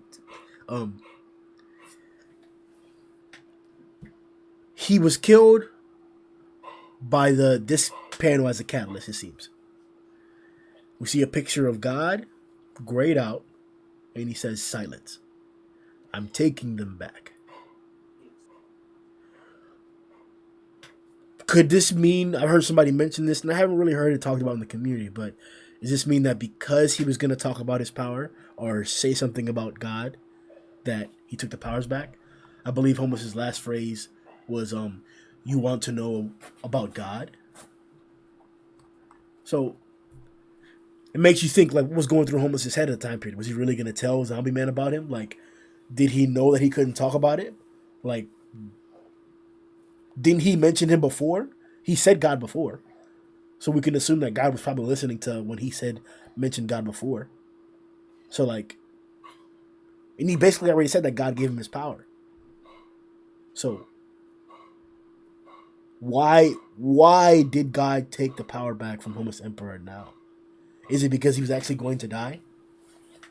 Yes. Because he had disgraced the gift by not blowing the shit out of his adversary. You know? It's like, really?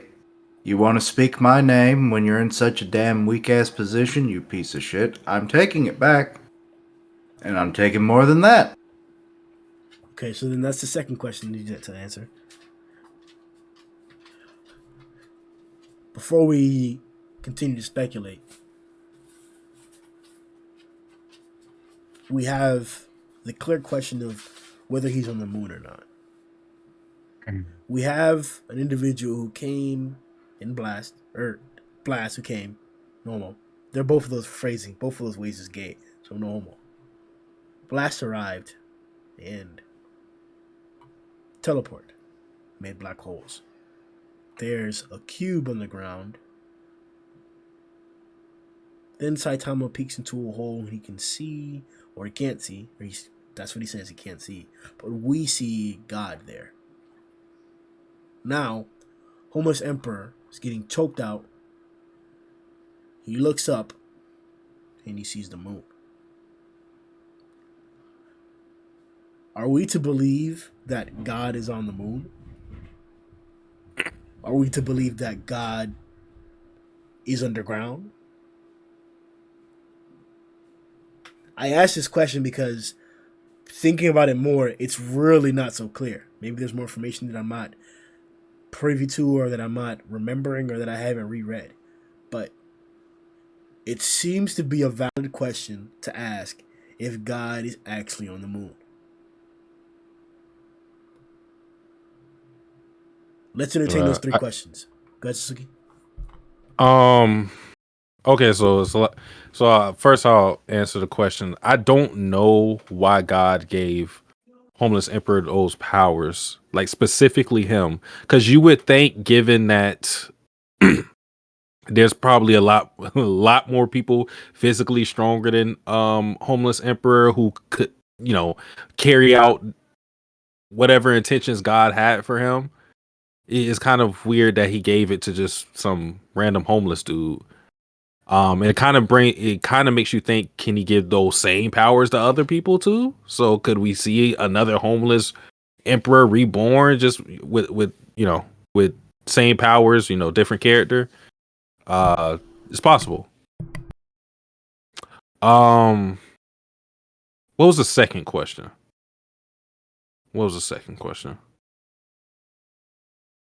Grim.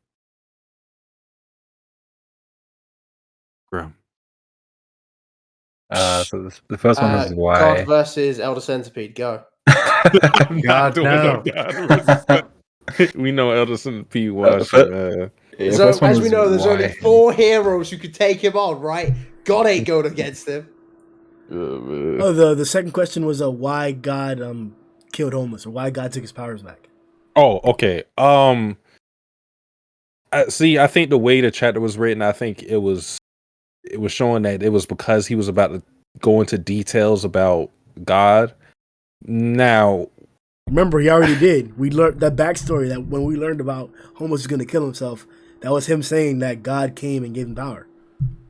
he said he gave him power, but I feel like I think where homeless messed up was his intention to I don't know what dialogue God and him had, but I feel like he was about to reveal some details that we as readers weren't privy towards. And that was the breaking point. It was like, yo, hey, you doing a little too much now. I think he was talking too much. And that's why he offed them. It could also, like Keisha said, be due to homeless also being in a situation where he was about to die. He was getting choked out. So maybe God just deemed him like, oh, you outlived your usefulness. So, it is what it is. But I feel like how the chapter is written, I think is showing that what led to it all is Homeless Emperor about to reveal some pertinent information.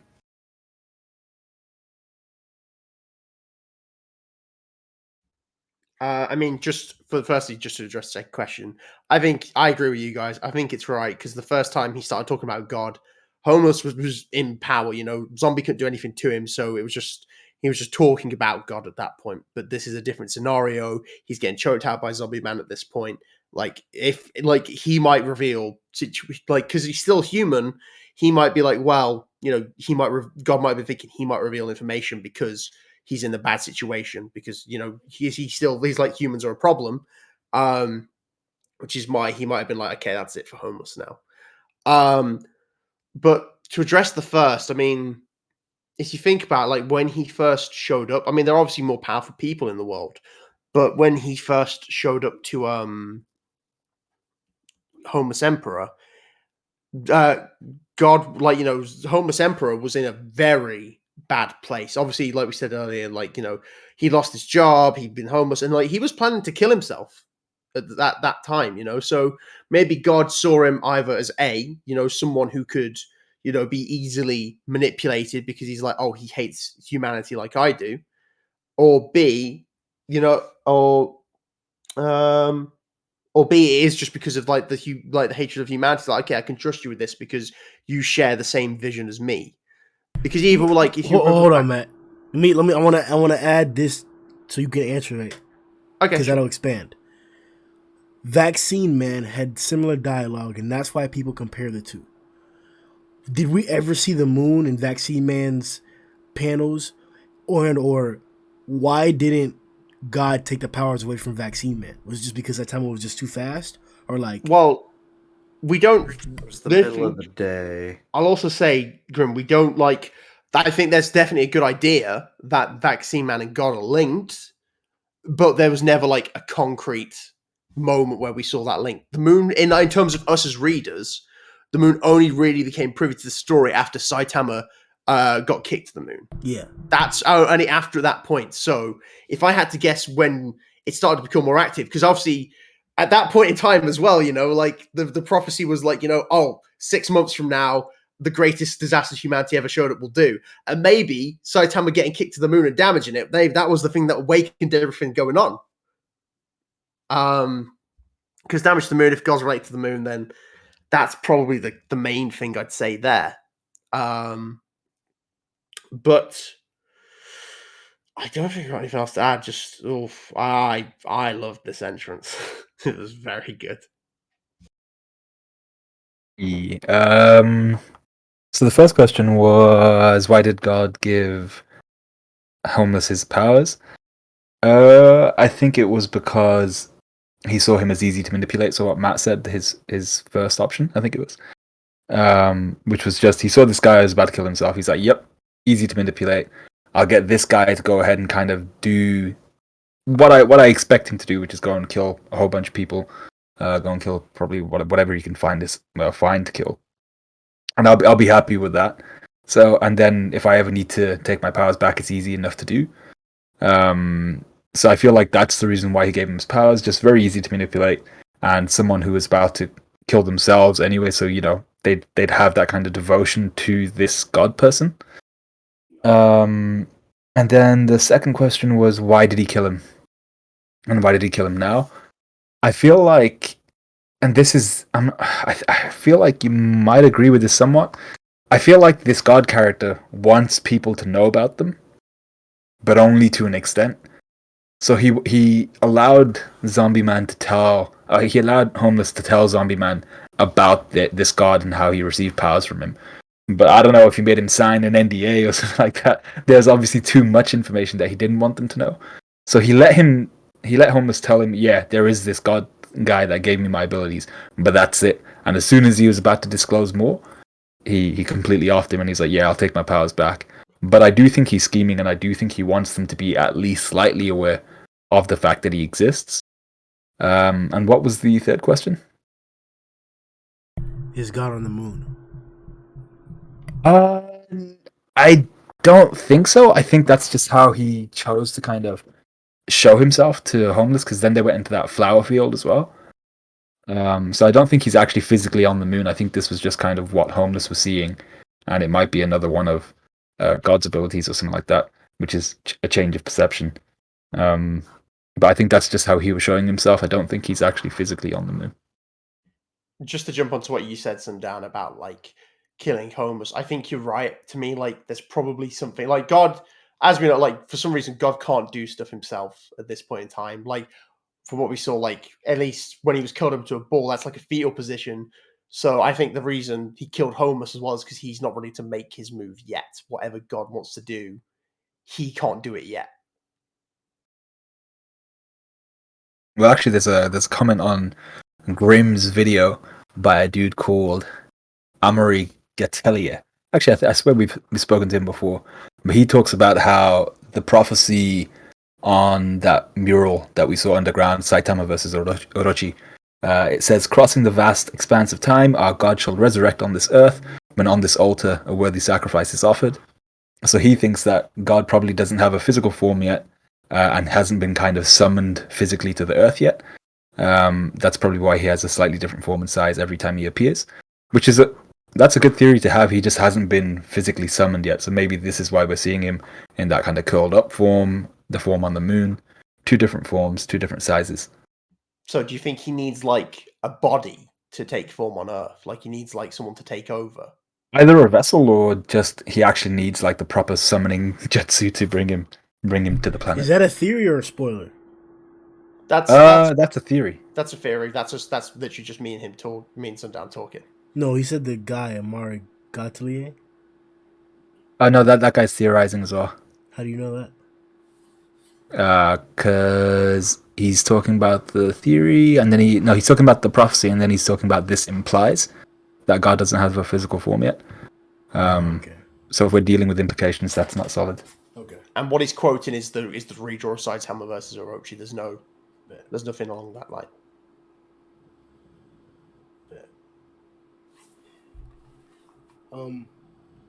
Keisha. First question. Why did he give him these powers?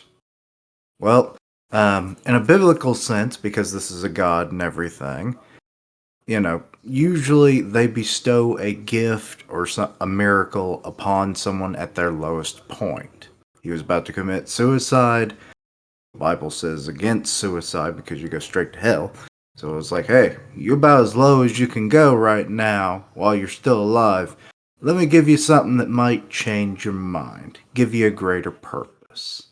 Now, why he wants to destroy all of humanity and everything, who the fuck knows, but I'm sure that will come with time. The second question was, why did he take the powers? I kind of already explained my interpretation of that, is that he was granted power, he wielded it very well and, used it to the purpose he was given them for. But, at this point, he was, yet again, at that lowest point. He's almost about to die at the hands of Zombie Man. But he's got all this great power. And he's not even using it to defend himself. So God's like, fuck this. I'm killing you now, you worthless piece of shit. I shouldn't have saved you the first time. So, that's that. And then I can't remember your third question. Is God on the moon? I'm going to say yes and no, because I don't think this is the same God that we saw in the box. Because that had a lot of space imagery, and this one has a lot of, like, earth, as in, like, vegetation and stuff imagery. Because, like, when you see that color spread that Murata did, you see all the detail colored in as earthly materials. We don't get that with the other one. Now, this could be a scenario of, he's just taking on another form, as you guys have mentioned before, and all that, and it's like, okay, that would work fine. But I'm still in the realm of possibilities that there's going to be more than one godlike creature. Maybe these are actually true monsters that have ascended to godhood, but they have like this, maybe it was like a species kind of thing going on, and they just have this similar look about them or something. I don't know. But I'm thinking this is actually the spirit of Earth itself, and the one we saw in the box is something else. So, Vaccine Man probably encountered this same god as Homeless Emperor did. Because they always refer to it as like, well, Vaccine Man said, Earth gave me this power, not. And he was already a monster, so that kind of hinted at, chances are that was probably his lowest point and why he was bestowed power. He might have not had any powers at all. He just became Ugly Piccolo. But yeah, I'm thinking that's the case with that, is that there might be more than one godlike creature here, and it just being on the moon, that's a little hard to say. I still would like for him to oh, he's been hiding on the dark side of the moon all this time, but eh, I'm thinking it's just more than one god at this point.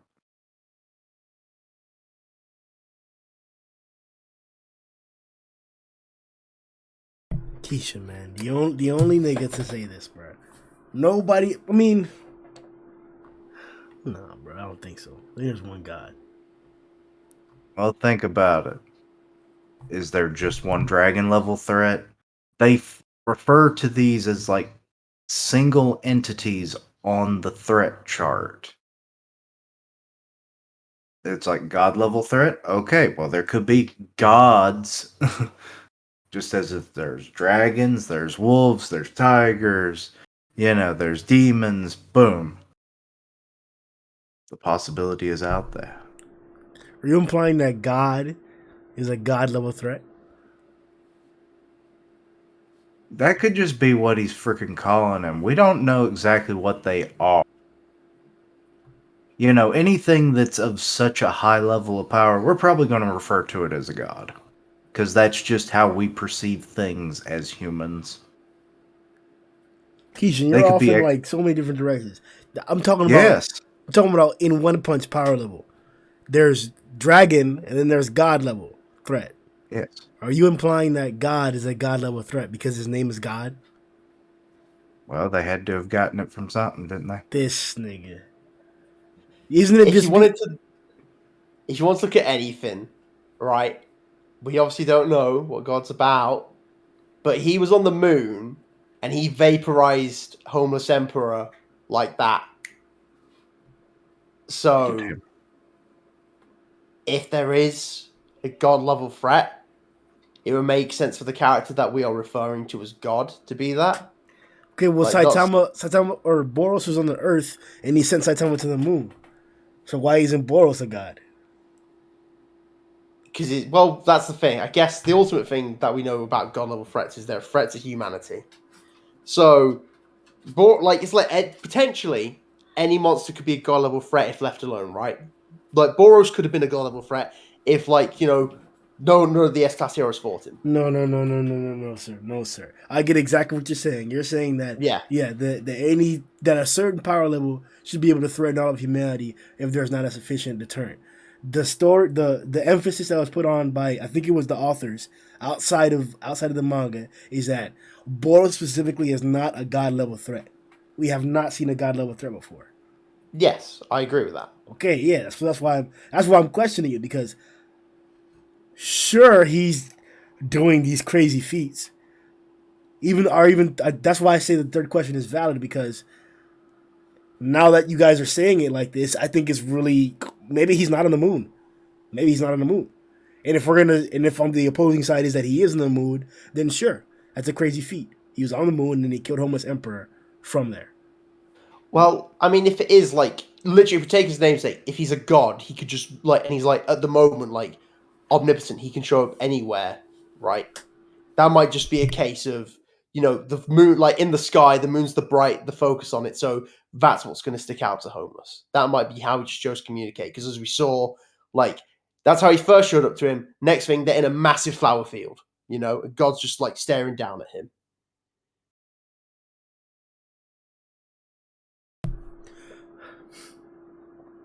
I don't know. I'll say this. I don't know. I don't think God is going to be a God level threat. We talked about before, we speculated before about how somebody who can give powers like this, just a random guy, and then to Homeless Emperor, and he's this strong, you got to be much stronger than what you're giving. So he's gonna probably be one of the strongest monsters, if not the strongest monster we've seen. Mm-hmm. The question is, well, two separate questions are, how strong will that be? Is it Boros level potential or stronger? And what is a God level threat? We just saw somebody who can cut a chunk of the earth off with a single attack.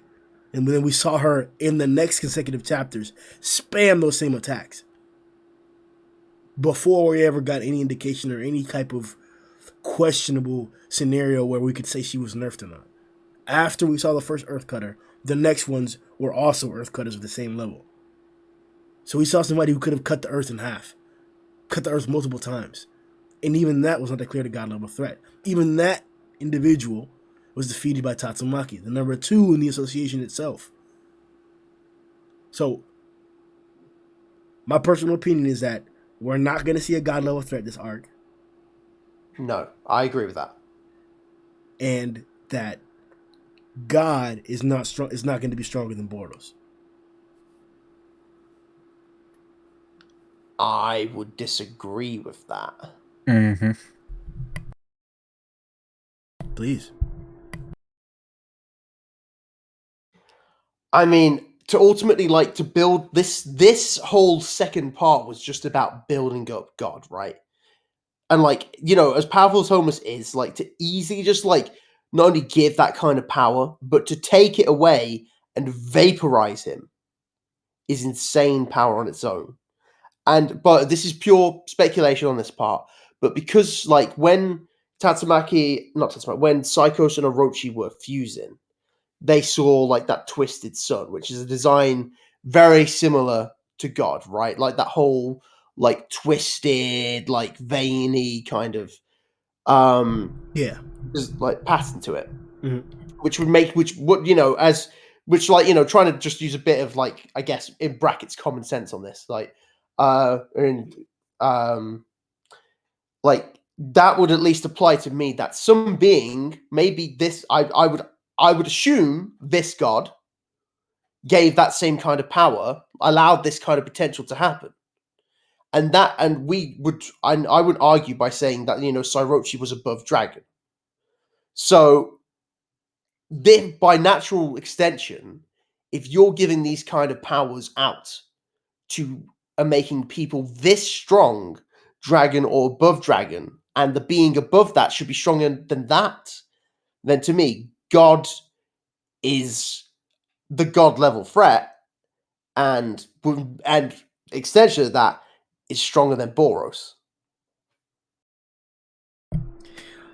That's definitely a strong argument. We've talked about before how Sairochi clearly got the powers from God. But I didn't account for that in my argument just now. I can definitely agree that makes it a lot more stronger of an instance to where if you're making somebody as strong as Sairochi, maybe you're stronger than Sairochi. Sure.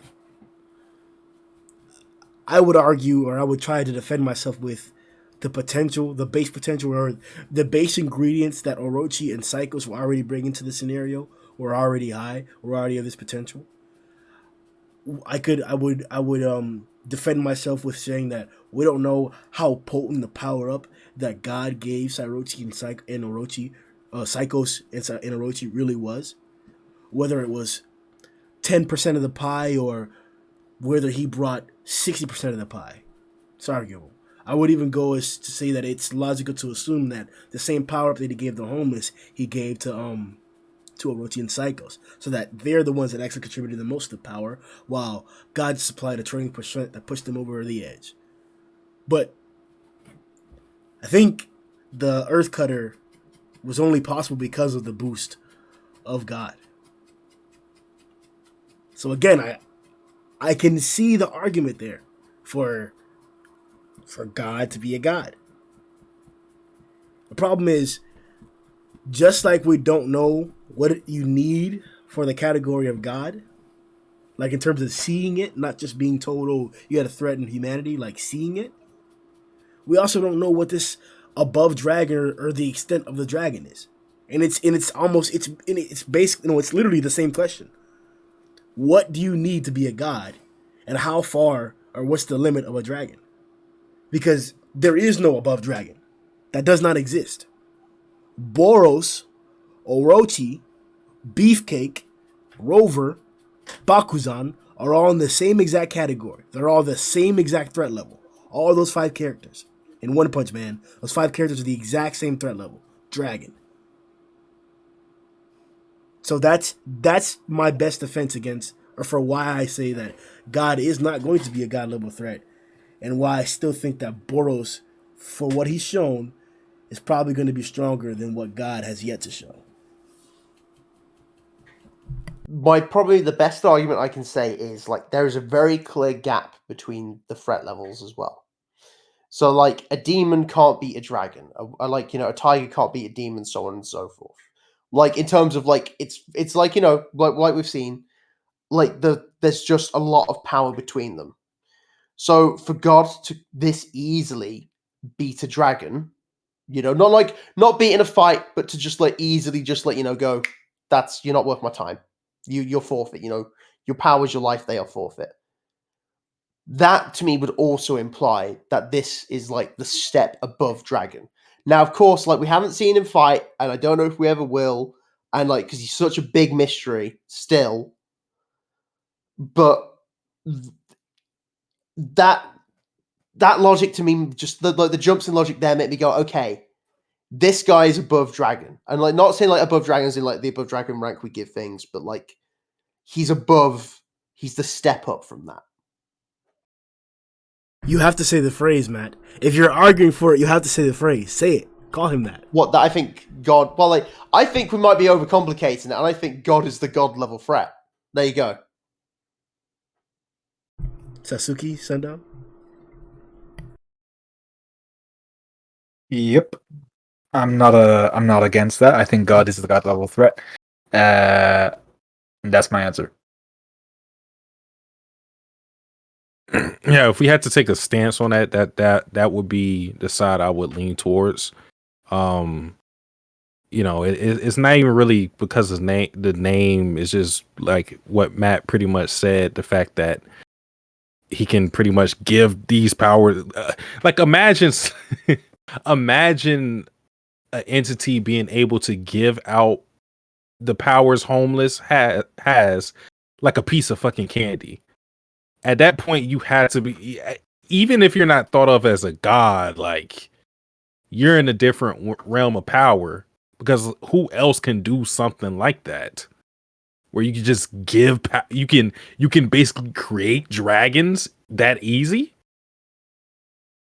And we don't really know the whole process of it, but that in itself implies that God is a beast that we haven't dealt with before. I mean, he's basically all for one, but a lot taller. Yeah, a little bit. That's the thing. Clear up for me, guys. Was it ever described as Homeless Emperor? Like, he's a dragon level threat, but was this ever monsterization? No. Exactly. No. Yeah, I thought so, because so this is a completely different ability to give a regular human the firepower of a dragon level threat without monsterization, which is unlike anything we've seen before. No, we've seen that from the scientists. But it's not a power. Yeah, it's not a power. But not like this kind of power, not this kind of supernatural power.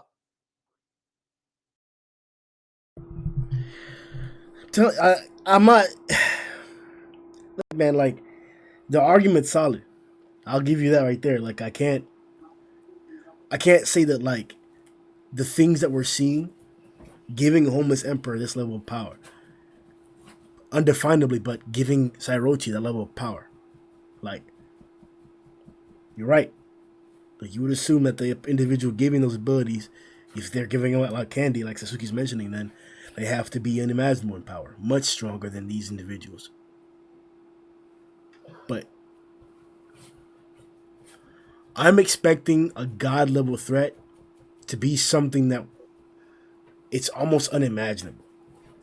Like, as I was listening to you guys throughout the podcast, like, I'm sitting there thinking, like, oh, multiple gods, like Keisha mentioned earlier, are we gonna be seeing, like, and he also mentioned like how we saw the stars in the background, like, okay, now he's on the moon, like, are we gonna have multiple alien invasions? Are these gonna be the threats that are gonna be the highest?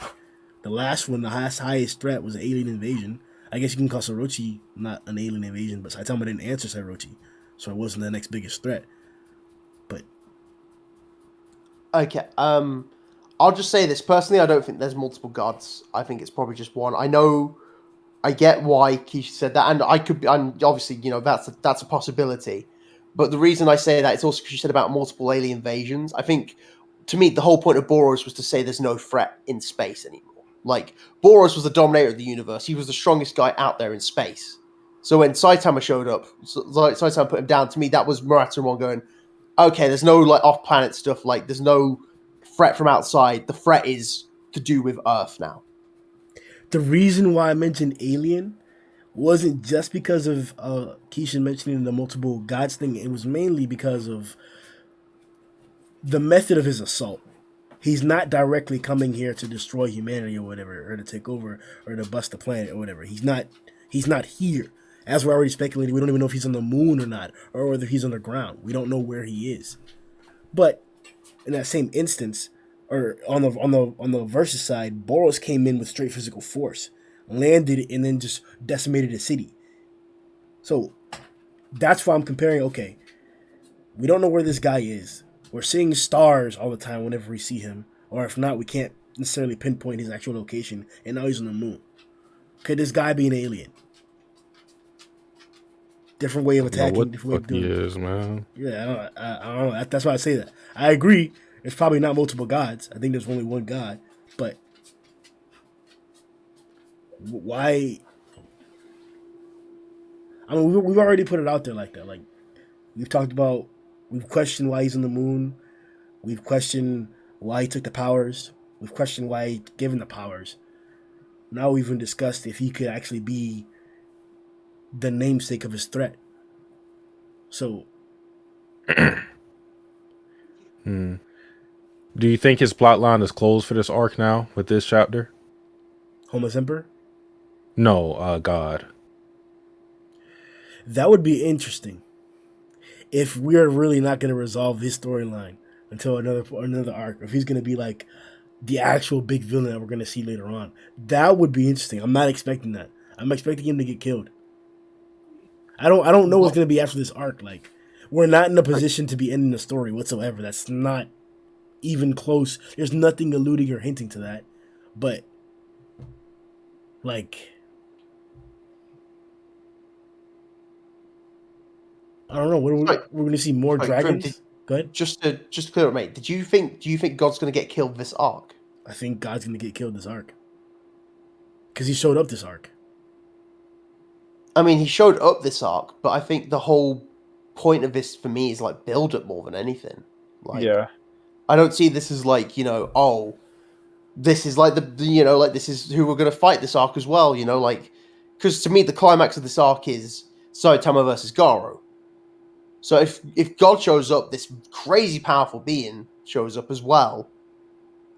That takes away from like Saitama versus Garou, because especially if like the situation everyone else is in, if like there's God can't show up yet. I say that because like obviously if he could, why hasn't he shown up yet? We've been introduced to some like final elements like obviously Blast and God, but I think it's too soon for God to be like the final thing. And like this is just something that's popped into my just now. Is like in a lot of like stories like mythology, like Greek mythology and stuff. I know there's like stories where gods can't directly intervene because something or another, but a lot of the time they choose like champions for them. So maybe there's something there with that. Like God can't directly intervene because there's a reason he can't, obviously. So this is why he chooses like champions for him or something. That's clever. I didn't think about that. I think that's plausible. That's probably even what it is. But Yeah, I don't think he's gonna get killed this arc. Personally, I don't even think anybody else can see him apart from the Emperor at this point. the reason why I'm disagreeing is because of Orochi. Like, all right, this goes into the hype of what this arc actually was. We got to see hero after hero after hero, S-class after S-class after S-class, going in there with a full fight. We didn't get to see that before. We very seldomly got to see a full fight from heroes in One Punch Man before, but we got that. All the heroes took on a demon, and then they took on an S-class. And in that pattern, in that journey of seeing all the different heroes after they get a chapter or two of just doing that thing to niggas, we got to see Saitama. We got to see Orochi. Nobody was expecting chapter 108 to come before they changed it and did the iterations or whatever. That was a chapter. That was the number of it. It seared into my head because it was so crazy. That was the hype around the entire community. Nigga, everybody was... nigga, there was nothing else to talk about. Nothing else to even think about. It was... Yo, out of nowhere, Orochi pops up after Saitama finished bodying Rover. The other nigga was doing that thing. And now they're gonna fight? What? The middle of the arc? Bro, it's the beginning of the arc. We just started. And now Orochi's gonna fight Saitama? Tell me that didn't take all the gas away from anything else that was happening in the arc. Like we considered that the actual climax of the arc. We had been seeing that for a minute. I agree. Matter of fact, I want this to be a proxy. I want there to be for God to be resolved in a different arc, because that would be badass for us to get champions of this level multiple times. Imagine he doesn't get resolved for 2 or 3 more arcs, and in each arc, along with those main villains, those main obstacles, we get an acolyte of God in there too, bruh. A whole nother. Well, what if we get vampires back, bro? What if we can see the dragon versions of pure blood, and amongst them is an individual endowed by God? Like, that would be badass. I would love that all the time. This nigga does whatever he wants. Like, there was no reason to get Orochi killed like that. Like, come on. There was like. That was that thing, bro. That's literally the only reason why he did that. Because it was that fucking thing. That's why one killed Orochi at that point. Well, not even killed. Had him defeated. And then he had to come back and join up with somebody to become relevant in the story again. A character who was built up so heavily. A character who, once again, we all thought was the climax of this arc. Alongside Garou. Garou was present. We all knew something was going to happen with Garou here. He came down here since chapter 91, before Orochi became super in the spotlight, or actively in the spotlight, because before he was just eating a wicked cockroach and threatening Dos S or whatever. Before he became active in the spotlight, Garou was already in the Monster Association, already fighting individuals, already down here. So, like, he was going to be a part of the arc already. And Orochi was the main villain. And one decided to change that up, or to make it a different sense, or to take him out already. So that's all I'm pointing out. That, like, it makes logical sense, literary sense, and it's probably what's gonna happen. God's probably not gonna get resolved this arc, sure. But this is one we're talking about. And I'm putting my money on Saitama's gonna come in and just, hey nigga, hey, thumb!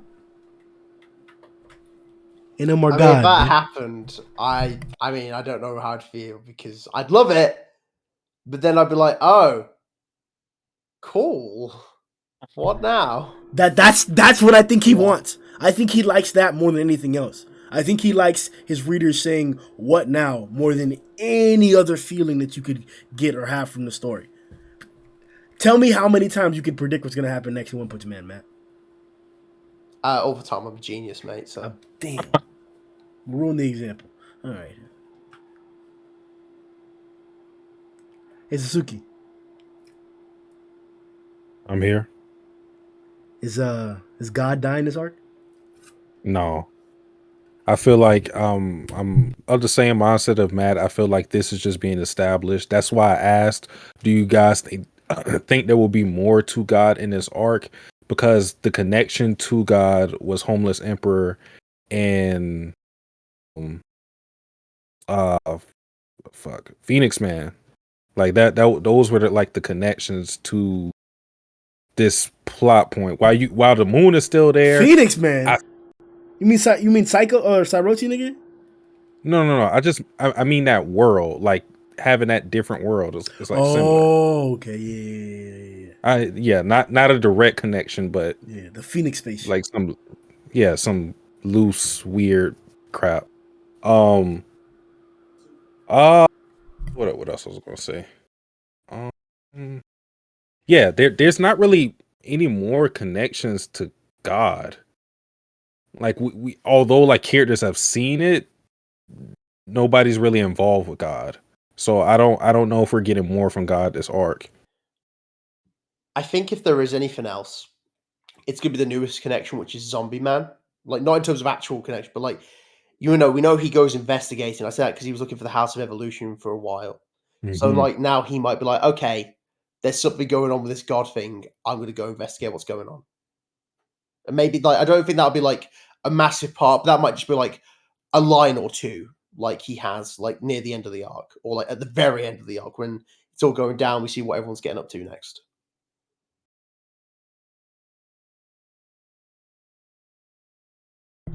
Keishan. It isn't dying. Not yet, anyway. Um, I just don't see that as a possibility. Because really, the whole, like, being able to see a god level being in the universe, or in this verse so far, is still a new thing. So, it's highly unlikely you would just start killing them off immediately. Hell, the heroes right now, most of the time they're struggling against the next strongest kind of threat, dragons. So you think they're killing gods now? No. There's no way.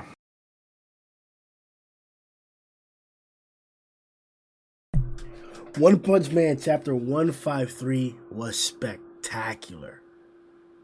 Probably the best panel of the chapter. You couldn't decide. You couldn't decide, man.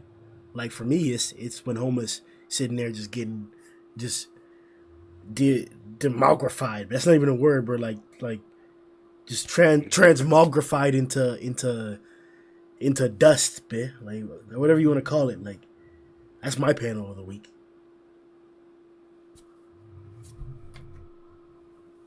Probably just God standing on the moon. That's like that's the crazy one for me. Yeah, I think I agree. The series of God revealing himself on the moon and then standing on the moon. That was sick. Mate, that was actually a bit scary. The way just him creeping out of space to stand on the moon. But it's the fact that it was colored so well as well.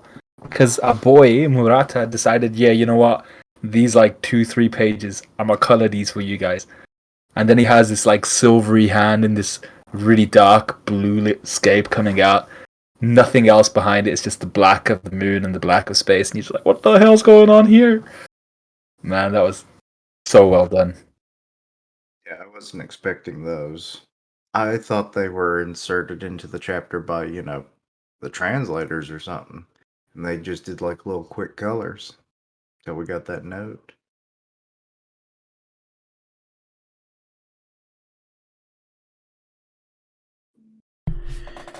All right, boys. That was it for this week's session. Hopefully, the chapter is going to be coming out on Friday. Yeah, you heard it first. You heard it here first. Nowhere else, bae. One Punch Man chapter 154, possibly, most likely, preferably, coming out on Friday. Stay tuned. Check that out. Check out the catalog of videos that we have covering all the chapters up until this point. Enjoy the reaction. Enjoy everybody else's channels where they drop their reactions as well. We'll see y'all boys next time. Yo ho ho!